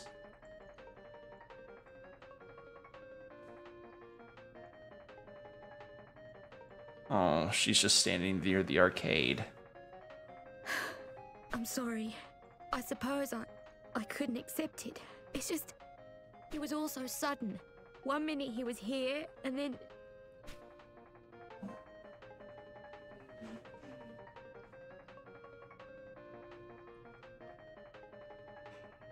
It was a pretty sudden turn. Here, Rachel, you want some coffee? Oh. I mean, it's endearing that this is Cube's way of trying to cheer people up, but I don't know. I don't know. It's cute. Oh, I'm sorry. I suppose I couldn't just couldn't accept it. It's just, it was also sudden when there next. Offer the coffee. Offer the coffee. Oh, thank you. You've always been so kind to me. You actual shit. Hello, hello, this is the captain. Everyone is doing well, I hope. It's pre-recorded. The captain's probably been dead for a while. You are aware that a behemoth is currently prowling your decks, aren't you? What? Really? Yep, that's most unfortunate. Yep, it's the ship's AI. It has to be. Are you joking? It's a bloody catastrophe is what it is. How long do you intend to keep huddling in your quarters instead of coming out and taking charge of this situation? What? That's most unfortunate. What? Really? That's most unfortunate. Oh no. The behemoth's still out there. You're not gonna address that the message just cut out. And so is Kirk. I can't let that thing hurt him. Rachel! Oh god. Oh, no, you don't. Or are you that eager to die? But Rachel and Huey, they...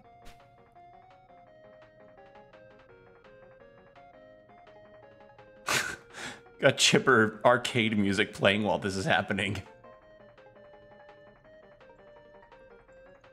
Does anybody want coffee? Anybody want coffee? I'll just present this to the behemoth. Black Mirror, yeah. Anybody want coffee? Anybody want coffee? Coffee? Huh? No, thank you.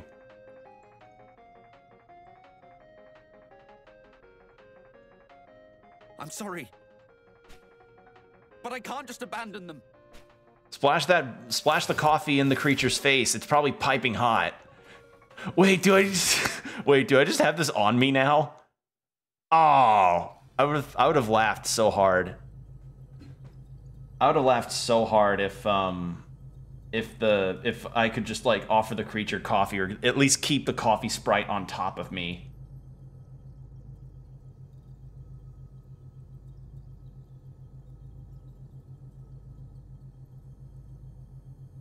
I saw the thing on Discord combo. That was really good.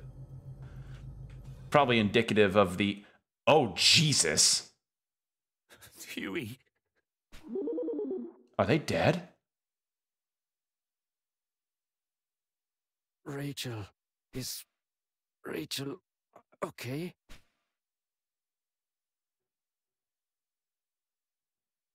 She's all right. You don't need to worry about her. What were you thinking? Running after her like that. And now...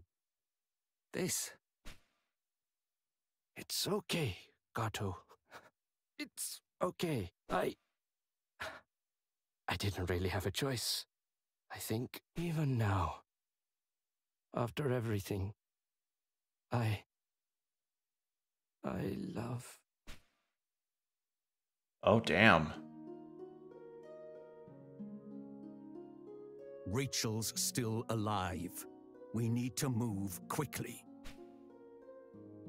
Yes, of course. We should take her back to the pods. Put her in cryo for now. She'll be safe there. I don't know. I mean, if this thing can tear that kind of hole into a wall of, Little one?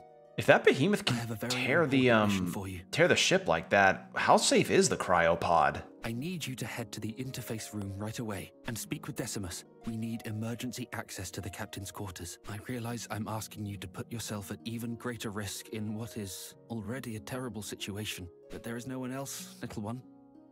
Only you. Everything will be all right. I have to believe that. We'll get through this and make it back home together.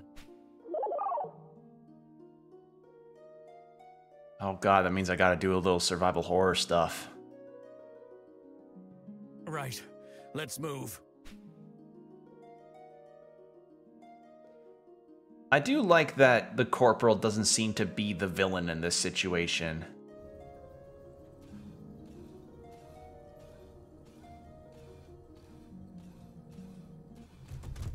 Oh shit! Get in! Get in! Get in! Oh, that's... felt that one hit. It was like... Ah! I was like, oh boy. Alright, what is the deal? Request receipt for emergency access code to the captain's quarters. Processing. Processing. Request approved. Generating override code. OAKFDE. OAKFDE. Okay.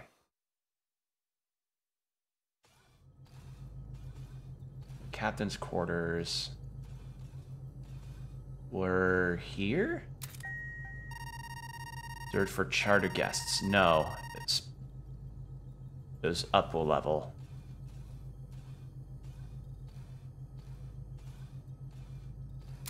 This one. Code input. Alright, so it was all capitals. O K O A O A K F D. I wish there was just a caps lock on this. E.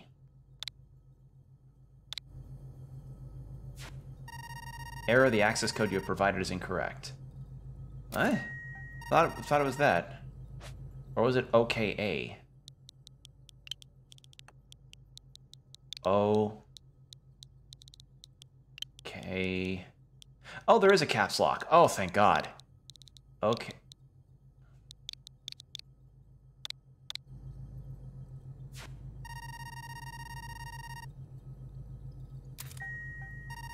Damn it, what was the code? Oh God, did I seriously forget it this quickly?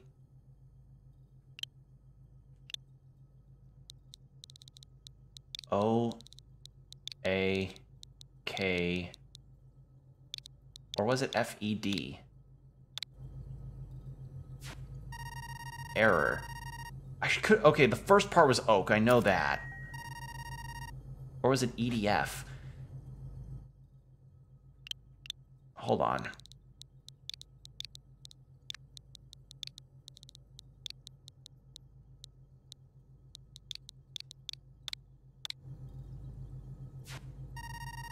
Damn it. Do I have to go back and get another code?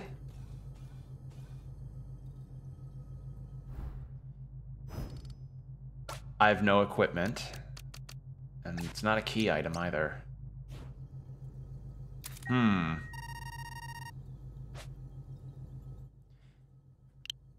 I swear I had it.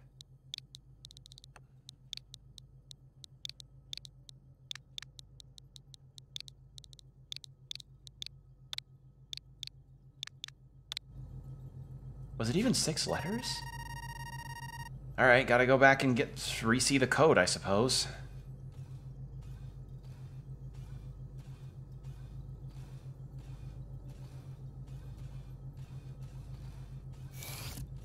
Wait, the objectives changed. OAKFDE. Yeah, I had it right. OAKFDE. OAKFDE. Yeah, so I was right. So why is it saying wrong? Unless it fed me a wrong code, but is it... Would it be possible for that to be a thing? Like an AI is giving me false information?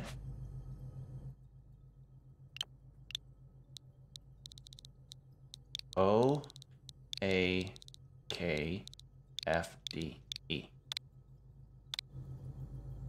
Unless I have to include the dashes.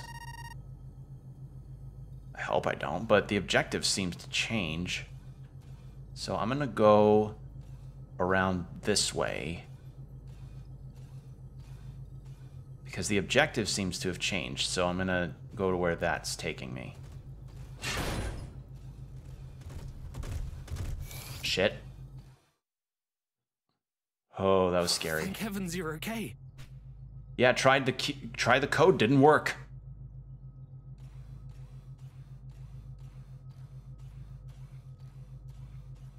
Wait, don't tell me you made your way to the captain's quarters on your own.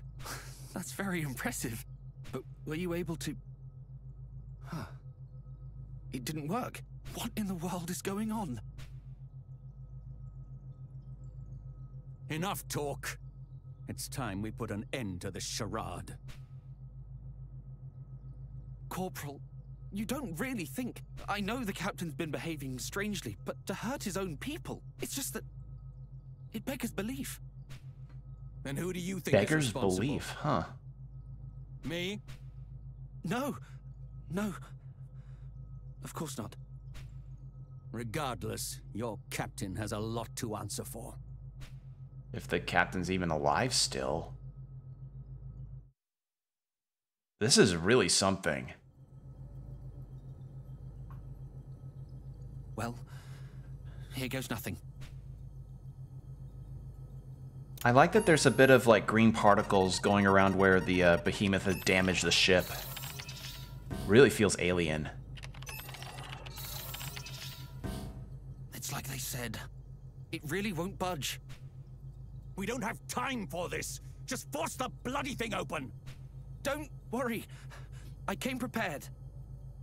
I thought it might come to this. Dynamite? Or something?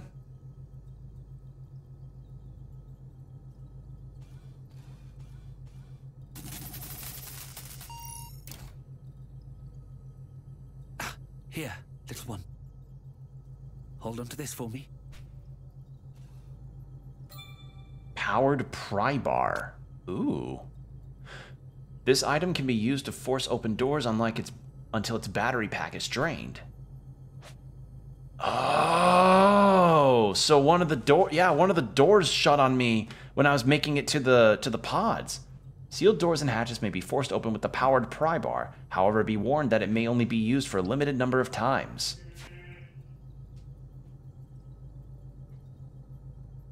All right, well, what's the captain's deal? What is the deal here? Yep, he's dead. Captain!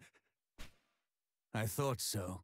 The only ones still up and moving on this ship are you and me. No more games, Kato. What in blazes are you on about? How long do you intend to play the fool? You killed him. This is all your doing. That's ridiculous. For all I know, it could have been you. Me? I'm just a passenger. I have no connections to you people, no motive. But in my short time here, I've seen the tension, smelled the bad blood. I don't know what drove you to it, but I'm not surprised. It wasn't me, damn it! It wasn't me! Just shut up! You don't know me! You don't know anything about us! We didn't always get along, I'll admit. I'd be hard-pressed to call us friends, even. I doubt I would have exchanged 2 words with Kirk or Rachel if we'd met anywhere else. We're just too different. God, the performances in this game have just been stellar across the board. But even so, I didn't hate them.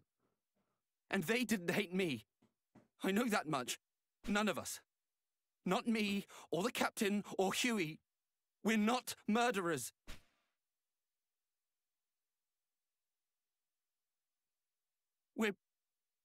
We're all just... survivors? Stuck in our heads. That too. Too caught up in our own worries to notice when others are hurting. Unable to see beyond our own wants and wounds. Beyond the life we wish we had and think we deserve. We're just people.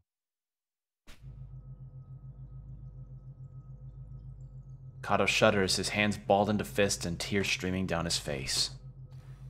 God, what a... this is really good, guys. This is a really good story. In the center of his private quarters, the captain lies perfectly still. Judging from the color of his skin, it likely has been some time since he breathed his last. He probably went into his room and then suffocated somehow. Maybe the AI shut off the life support if the rooms have individual life support, which feels really weird. I mean, I don't know. Would a spaceship have like life support systems for each individual room? Would that be a thing that would be in a ship of this caliber? I don't know. I'm not a sci-fi person. This does not concern you, Clank. Go play with Ratchet.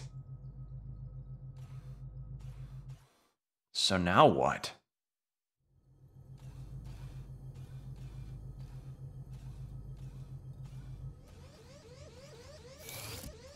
Okay, so that's a guest room. Oh, we're gonna go to the guest room.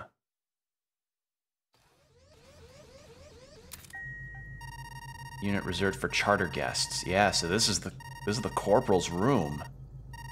Lifting access restriction allowed to the crew rendered aid as necessary. To proceed, please input your name. All right.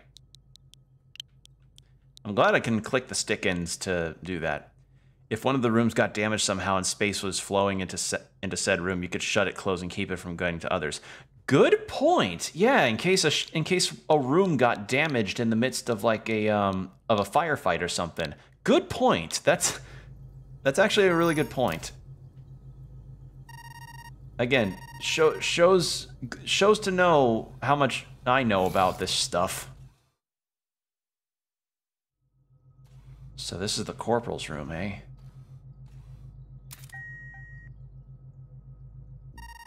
Private correspondence. Order addendum. Operation TY 580905. Regarding xenobiological specimen secured in deep space. To reiterate, constant monitoring of the specimen during transport is strongly advised. However, in the event containment is breached and specimen comes into contact with crew, revised orders are as follows. Observe and record specimen activity. Detailed study of specimen remains highest priority. All necessary measures should be taken to ensure delivery. Be advised that total loss of crew is considered within acceptable parameters. Yep, very much an alien situation. TDF Special Operations Command. So he was So the crew dying is not that important. Holographic photogram. No image is currently displayed. Where do they shower? I just noticed that. None of these rooms have a toilet or a shower. Where do they shower? Where are their toilets? I just thought about that. Where are their showers and stuff? Huh. I got some info for you, Kato. What did you say? Orders? What orders? Of course. It all makes sense now. I knew you were up to something. Why else would the military bother chartering a civilian transport? This was your plan all along! Went snooping in my room, did you? I was right about you, Clank. You're all the same. All this to study your precious specimen. Every death, another data point.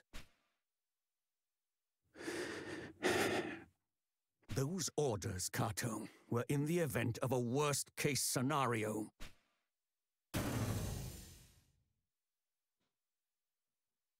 What now? It was you. You killed them. You killed them all, you monster!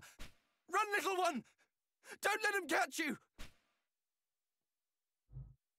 Oh no.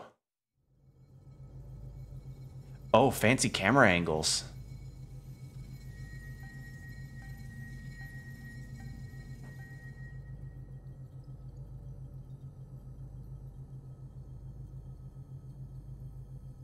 Look out! Oh shit.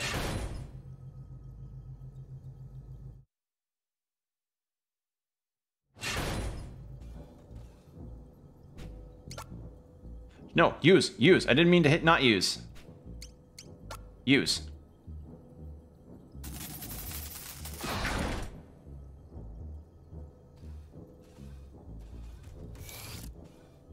Can I just run into this room and hide? Will it come after me, or... Can I make some coffee? The coffee machine. Can I make some coffee?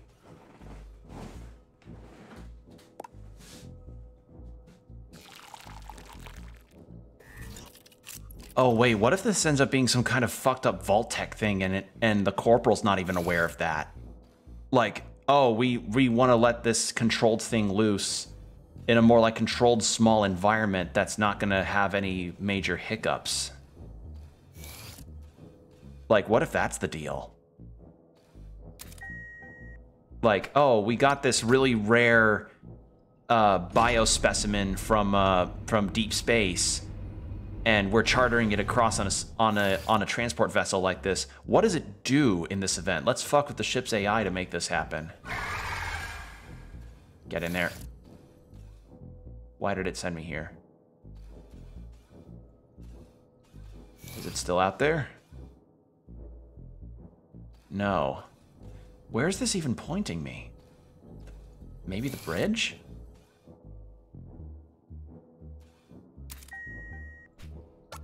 Let's get to the bridge, see if that fixes it, or does something else.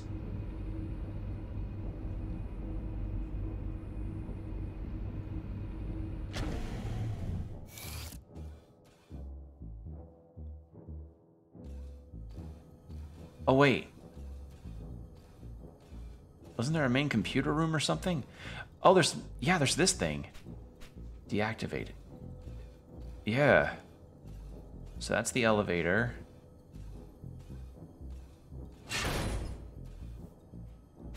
Use the pry bar. So, okay, so the creature getting loose already would be bad enough, but I'm still wondering what in the hell is with the,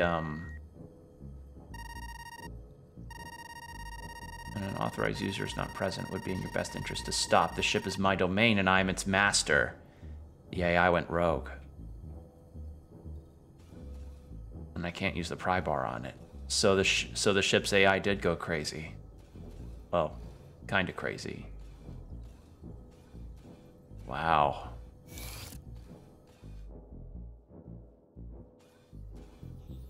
Nothing new up here.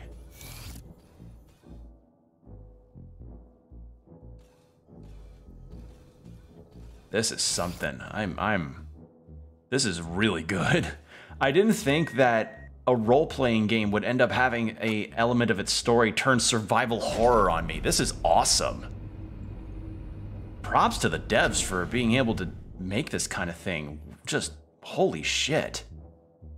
So good.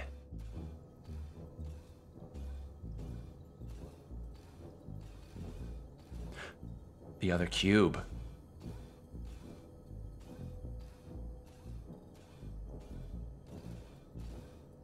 I know we're in the middle of an intriguing plot point, everybody, but I actually need to use the restroom really quickly, so if you all will pardon me for just a moment, I'll be right back.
And I'm back. Sorry about that, everybody. All right.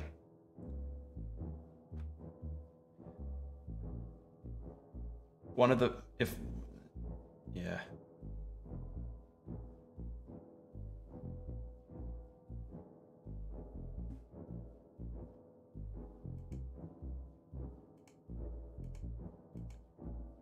Okay. Now, with that done... Let's keep moving, shall we? Because now Cube, or original Cube is... What is going on here? So the main AI... Oh no.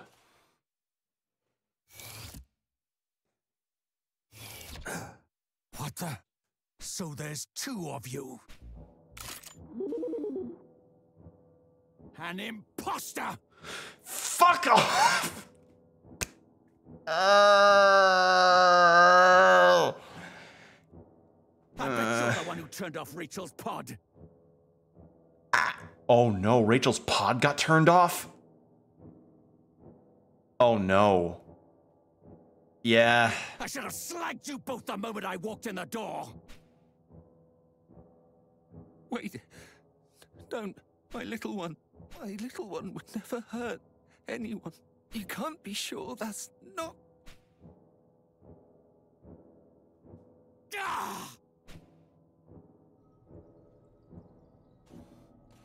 Are you injured? An injured Kato watches with a mixture of concern and wariness. What the fuck?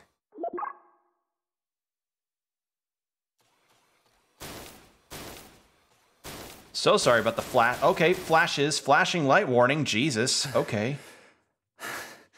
My little one, the life I brought into this world, the real you would remember. Remember that first terrible name I almost gave you.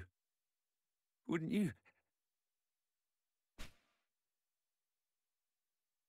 Answer query. Roundy, right?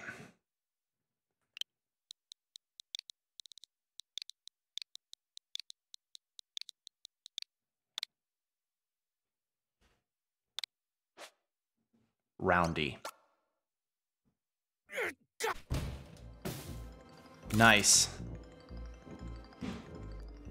It would be in your best interest to stop. This ship is my domain, and I its master. You will live, or you will die at my pleasure. So, this is our murderer's puppet. Who are you? Designation OD10 of the Cogito Sum.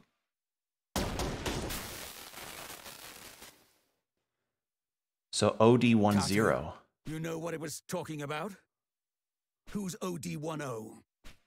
OD10 is Decimus, the AI that manages everything on the Cogito Ergo Sum. Stay with me, Kato. So Rachel's probably dead. And Huey's dead. Control AI, you said. Someone must be trying to hijack your ship, then. No. That's not possible. It's a completely isolated, self-contained system. I can't even apply an update unless we bring it in for maintenance. So, what are you saying? That the AI itself has lost its mind? I have no idea, but in light of everything, we have to consider the possibility.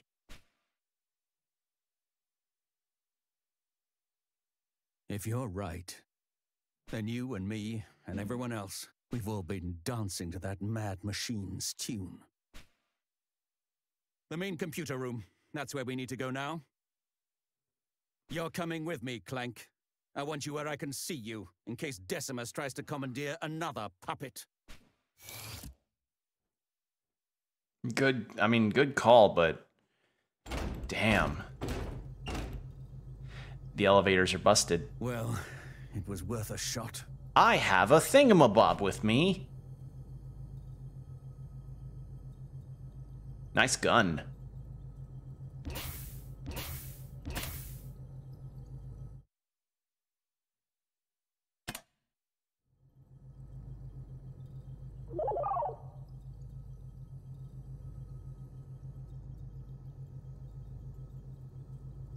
Why can't friendship ever be the answer? I know.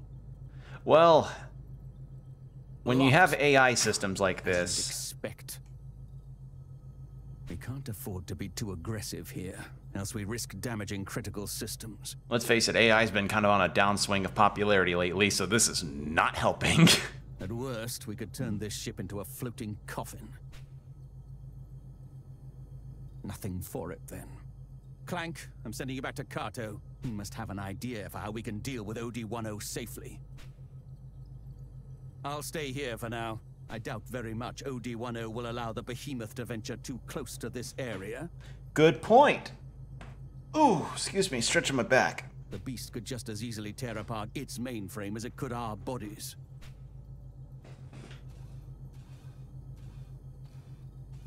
I cannot... That's not sentient AI, though. Yeah, although there is a sentient AI VTuber that's in existence. Have you heard about that? Like, somebody programmed an AI as a VTuber, and she's kind of started becoming a bit more aware of her presence, if you get my drift. So, like, the way her programming apparently works is that she reads out every occasional chat message and replies to it, but some of the replies can be kind of weird, and then yeah, it's very creepy. It's very odd. But it also reminds me a bit of... Where's it coming?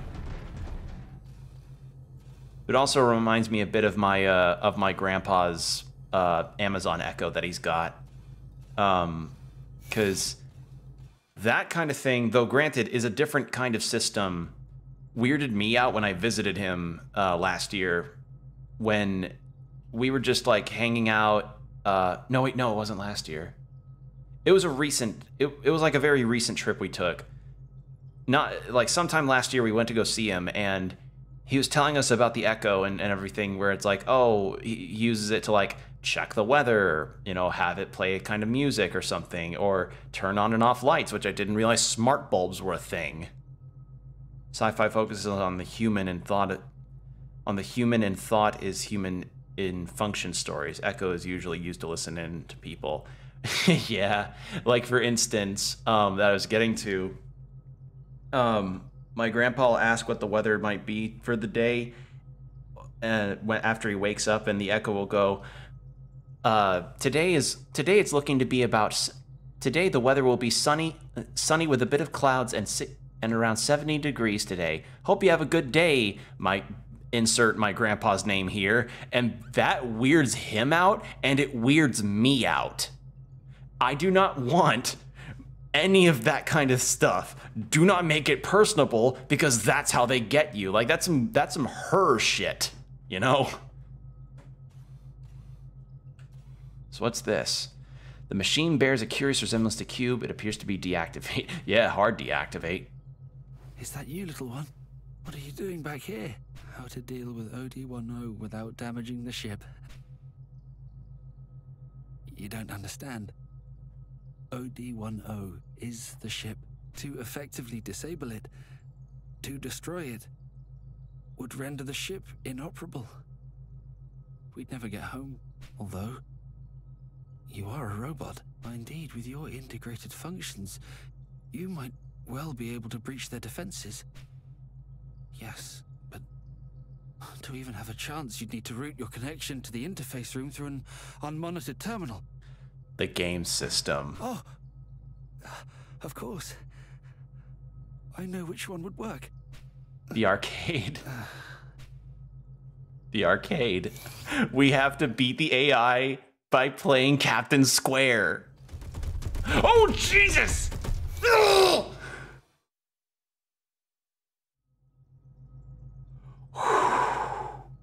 Scared the shit out of me. Is it gone?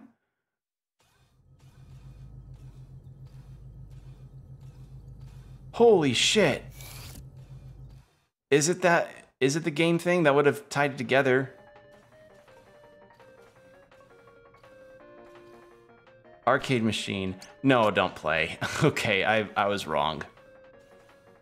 God damn, that scared me though.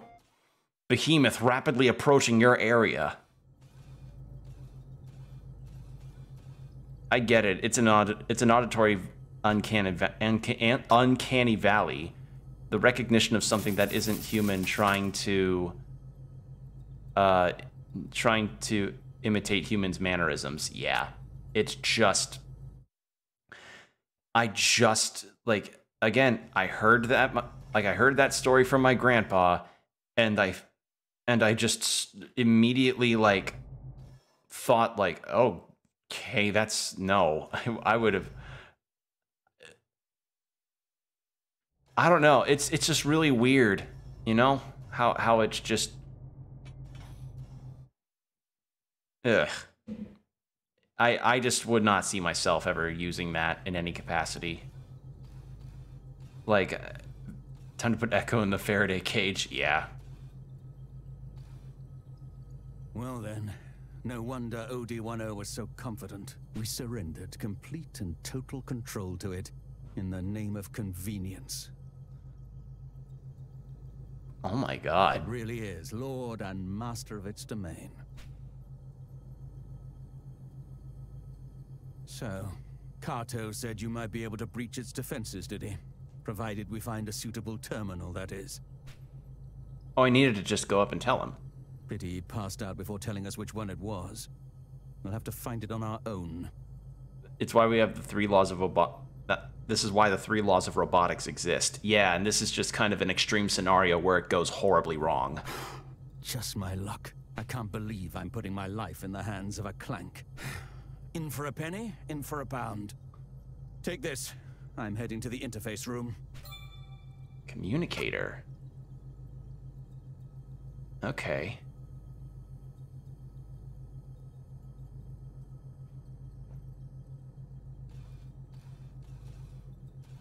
So he's heading to the interface room.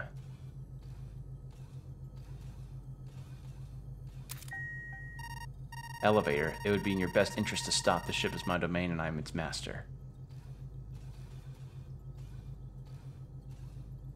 It seems to me that the behemoth stays on the second floor. But it's odd because it's odd to me because the AI did not show many, if any, signs of turning like this. This is Darth. Where are you? I see. Well, I've made my way to the interface room. But of course, this terminal alone won't suffice. I know which terminal it's gonna be. Yeah, I know we gotta go through story stuff to get this one.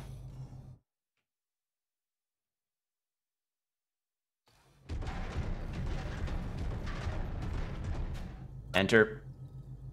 The laws would literally have prevented all this HAL 9000 stuff. Yeah. I have to wonder what Kubrick would think of the of all this AI bullshit if he were still alive. Like this AI art stuff on top of other things. Entering ducts, huh? God damn it. It's inescapable. It's inescapable. In the span of a fucking year, like, our culture of how we perceive certain shapes and phrases has just become poopy, just like how I feel after hearing that roar. God damn it.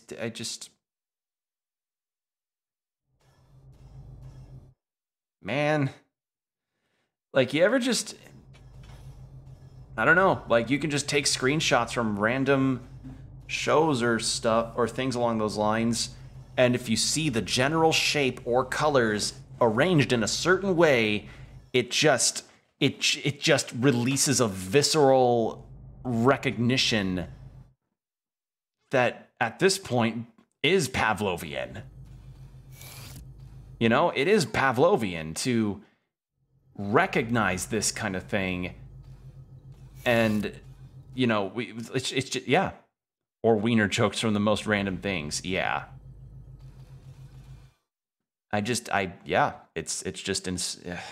Among Us has officially become about as ubiquitous in terms of mind. You know what I mean. You know what I'm talking about. I'm frankly feeling a bit burned from talking about... I try to not speak about it because I have no interest in the game. Can I not use it? I cannot. Excuse me. I had a little burp. Yeah, I'm... too many times. Too many times. I just feel this, like... I know it, I recognize it, but I don't want to ever bring it up because I have little to no interest, and it just, yeah.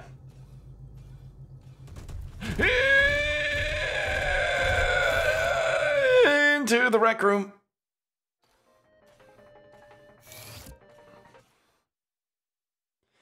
Bet you Kubrick would be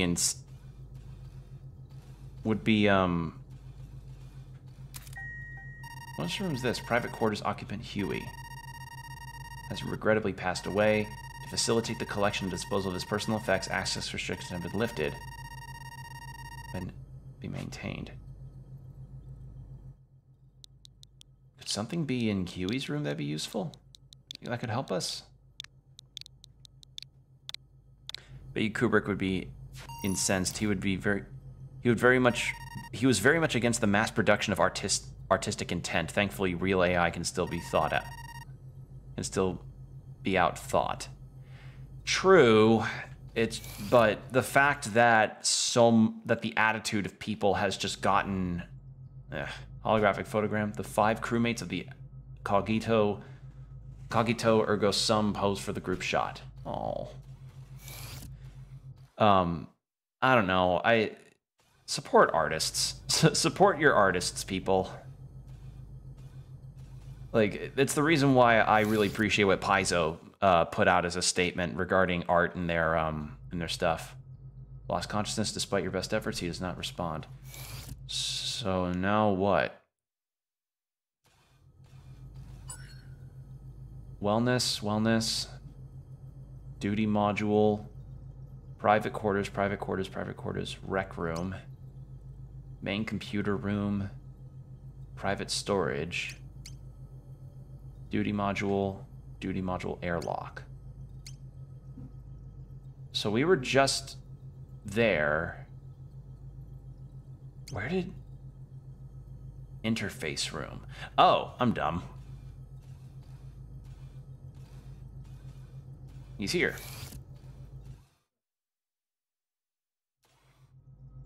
And why exactly did you come to me? Don't tell me you're considering a direct connection. That would be the equivalent of a suicidal frontal assault.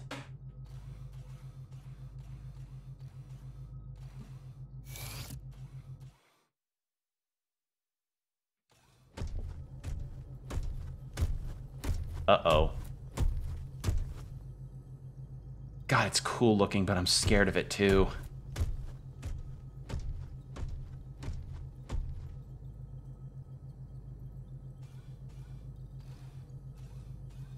This is Darth.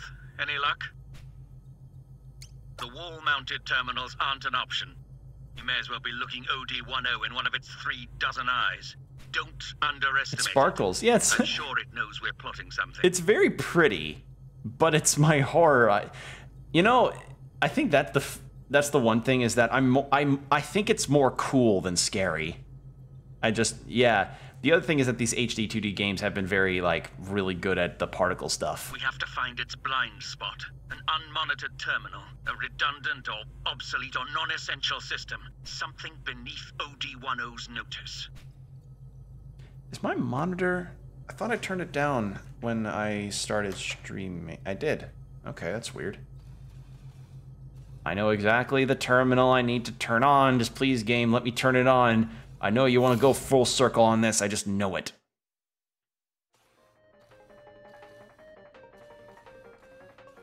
This is Darth. Report.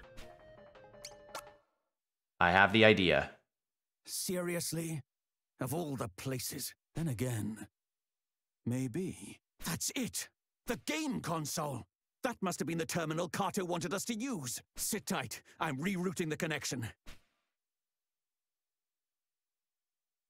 Little do you know, Clank, your maker is not the only one who knows his way around a workshop.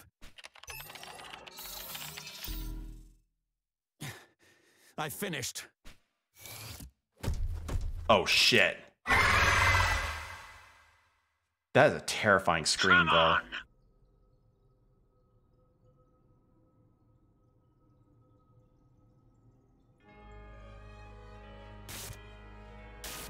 Oh, sorry. Flashing lights warning.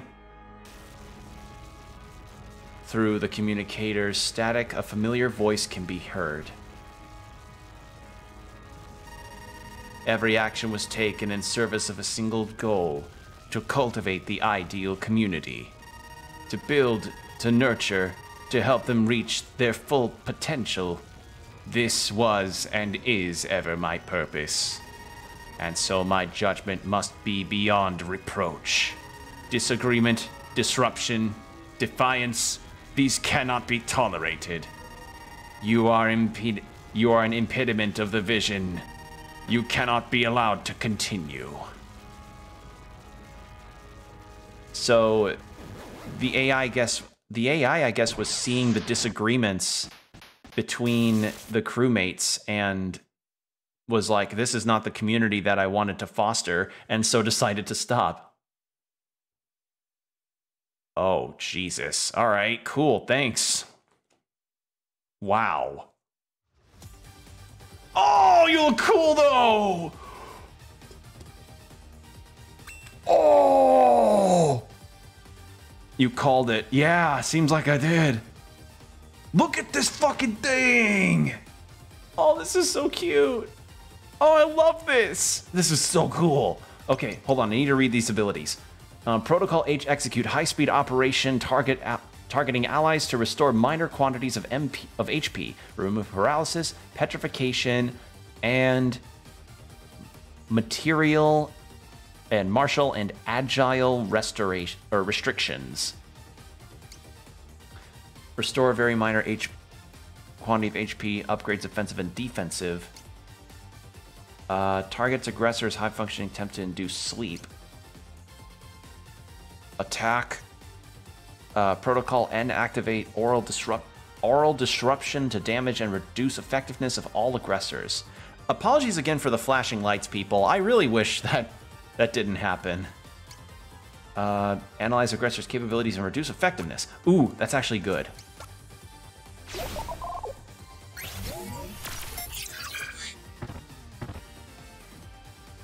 Oh, this thing looks awesome. Ow.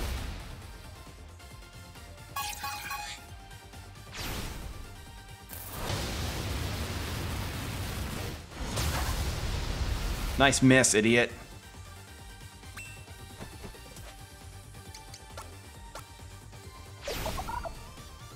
This is awesome. This is really good.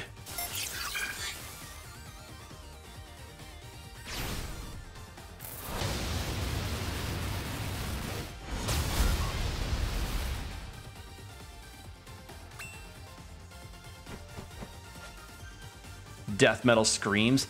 Yeah, this thing is cool. Okay. Extended charge. Okay. Achieve high rate of spin via rapid engagement of motors before advancing towards aggressor.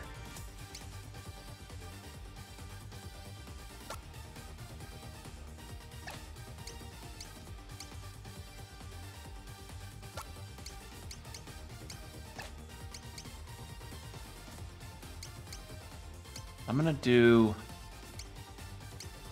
spool up, see if that does anything. Ooh, that's good damage.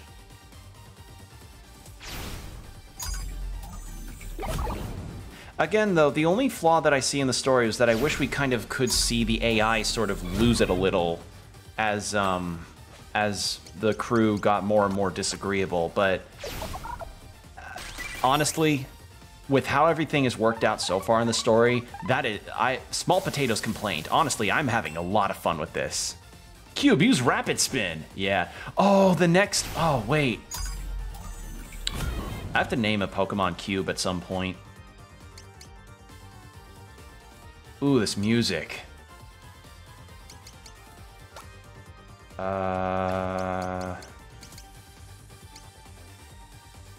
Do this.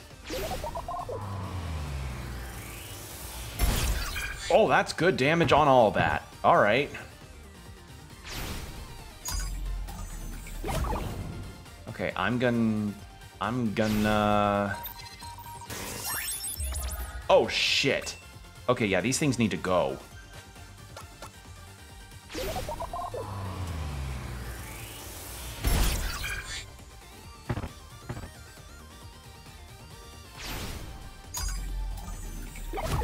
All right, now that two of them are down, now that a bunch of them are down, two are left, I can heal. If the game will let me, please let me.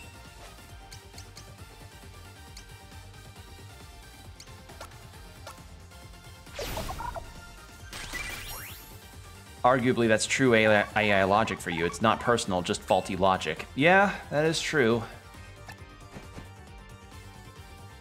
It's just, yeah. Like, it saw that, yeah. It just couldn't draw the conclusion that people are complicated and have issues with each other.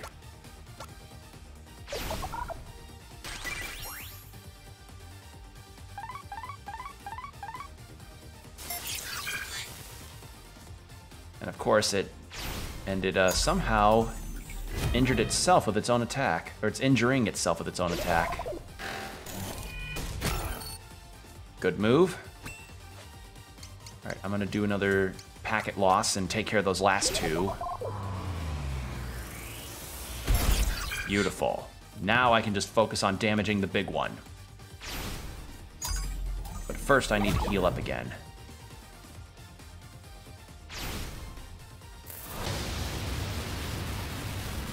Yeah, I need to heal badly.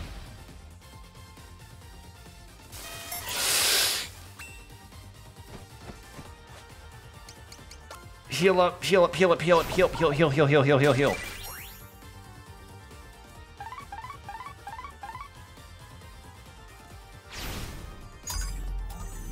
I need to back up to out of its range. There we go. If I can get another heal up again. Thankfully, it's still within its own lightning tile damage, so that's good. I think that's enough healing. Spool up. Boom! Big damage.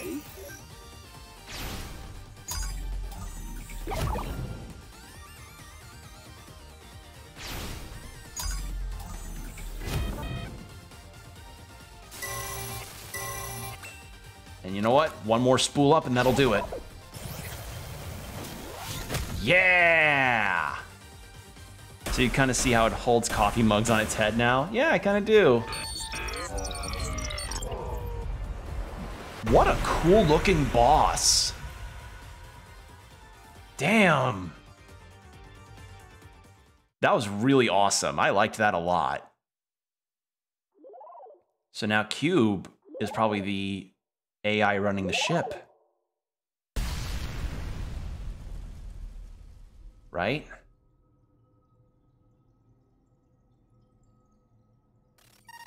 To safeguard my domain. To ensure the safety and well-being of the crew. This was my primary directive. But when I observed my subjects, I saw only pain, distrust, discord, resentment, hate. The community was beyond repair. The community had become an impediment to the vision. I could not reconcile this contradiction. I could not comprehend these people.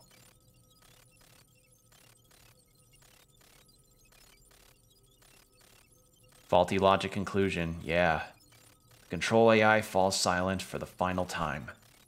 A beat later, a chorus of voices resounds throughout the ship, moments logged and preserved for eternity. You're exhausting. It's a miracle Rachel humored you as long as she did. Disaster after disaster. At this rate, I'd be better off climbing into an escape pod and trying for Earth on my own. If he was out of the picture, then it'd all go back to the way it was. I'd come running back and leap into your arms. That's what you thought, isn't it? That's why you tried to kill him, isn't it? It was you. You killed them. You killed them all, you monster! How did it all go so wrong? What happened to us?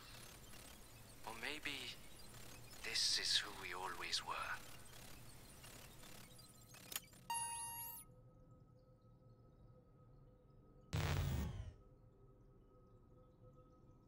Daisy, yeah. Shit. Kato's still recovering. The corporal's probably dead. Rachel and Huey are dead. Kirk's dead. The captain's dead. Welcome aboard the Cogito Ergo Sum.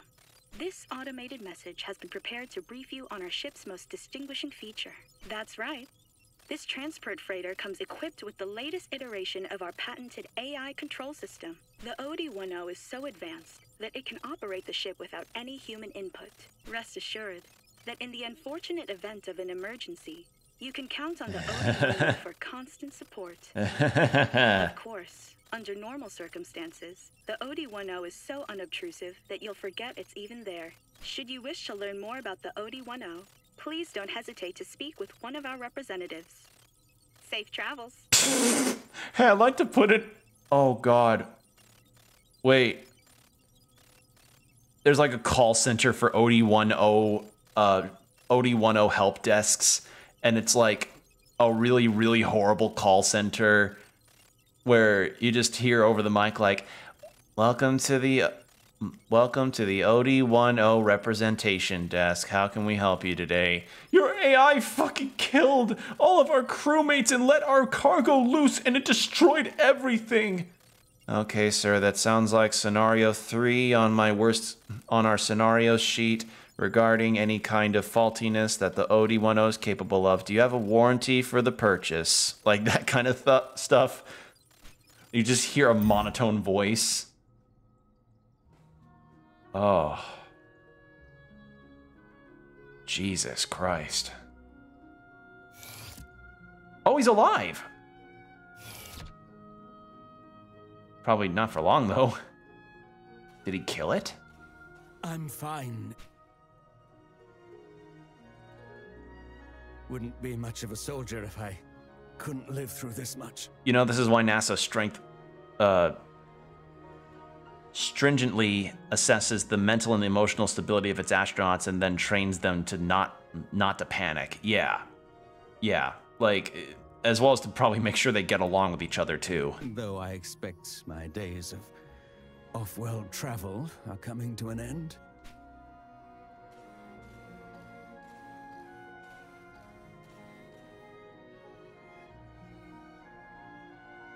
This was really good. Honestly, I can totally see why people say this is the best story of the lot, because it's really Still good. don't trust me. Well, as you like. I wouldn't trust me either. Well, I mean, you did kick him. Or you did kick them. Sorry. Sorry, force of habit. You did kick Cube. You probably don't know, but there was a great war some time ago, when I was young. Some time ago, I say, but I remember it like it was yesterday. The terror, the violence. They fought with clanks, machines stronger and swifter than any man, smarter even, driven by AI.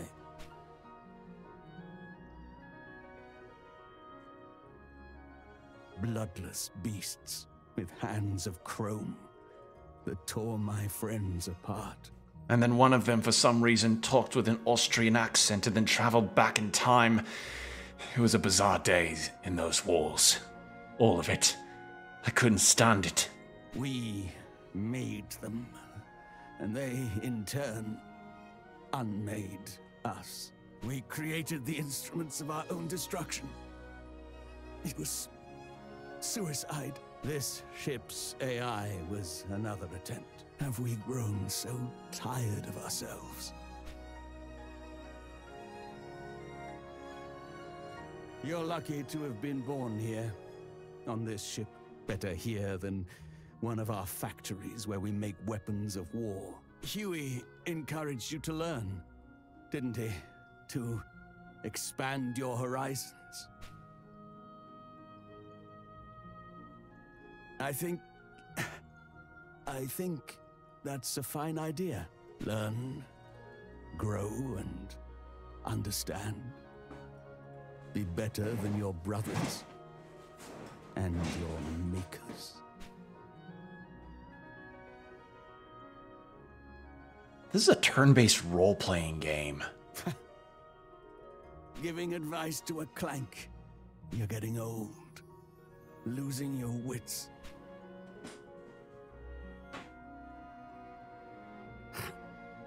I see it now. What Kato sees in, what gives him unwavering faith in your potential, your humanity.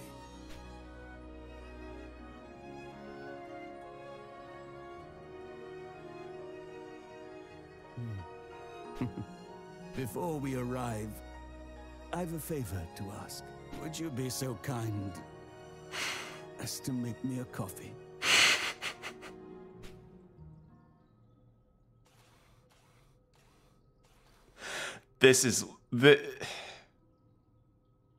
I love this. This is fantastic. Wow. Bitter as heck. Oh. Wow, 3 hours, and this was, and I've loved every second of it. This game is so good. Wow. Oh.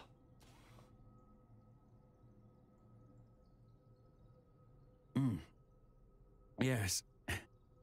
Strong and bitter. Too much, perhaps, but right now. Writing, yeah, writing, the quill writing so well it burns, yeah. Right now. I wouldn't have it any other way.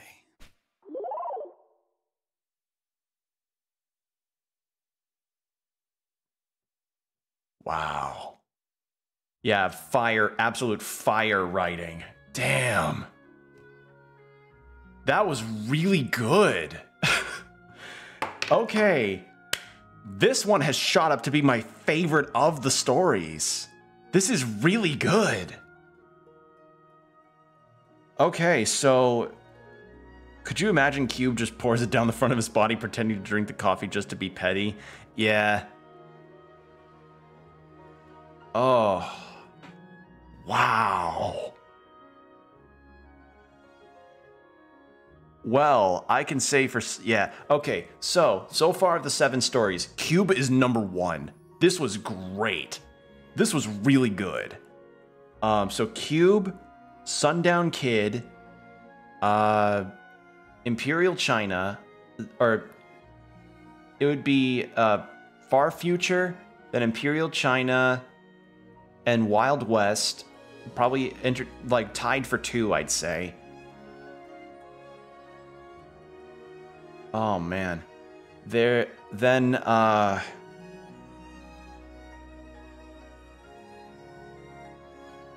would be the top 3.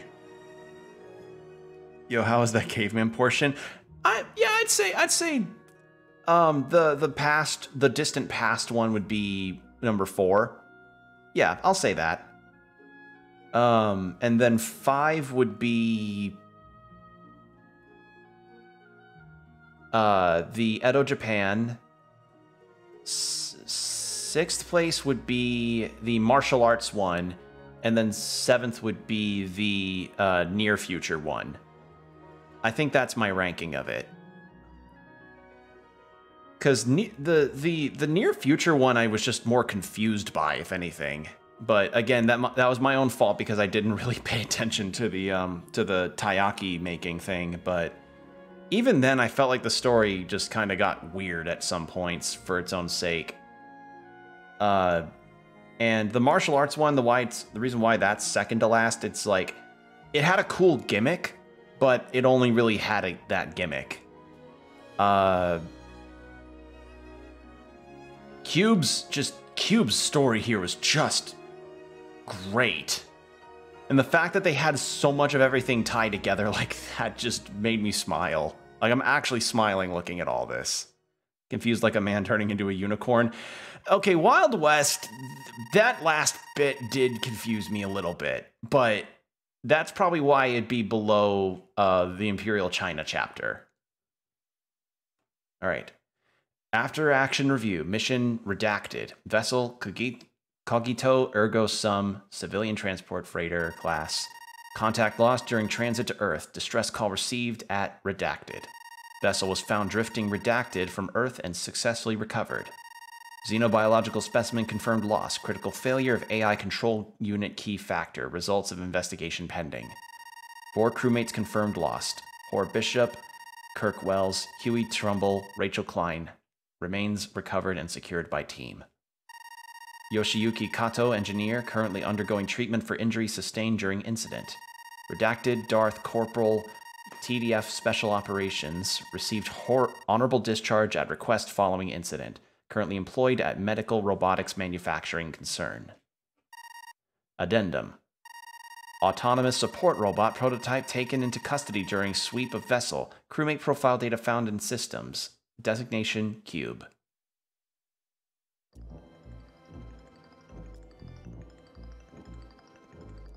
Yoko Shimomura has been so fantastic with all the music so far. This was great. I know we're not over, Cube emote. You know what? That may be an idea. That may be an idea for the future. I may do that. That may be a prospect. Like it'd be like he's round. He is round and friend shaped. Oh.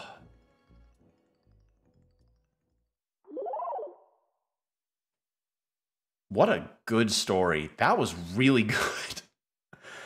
Oh. Man.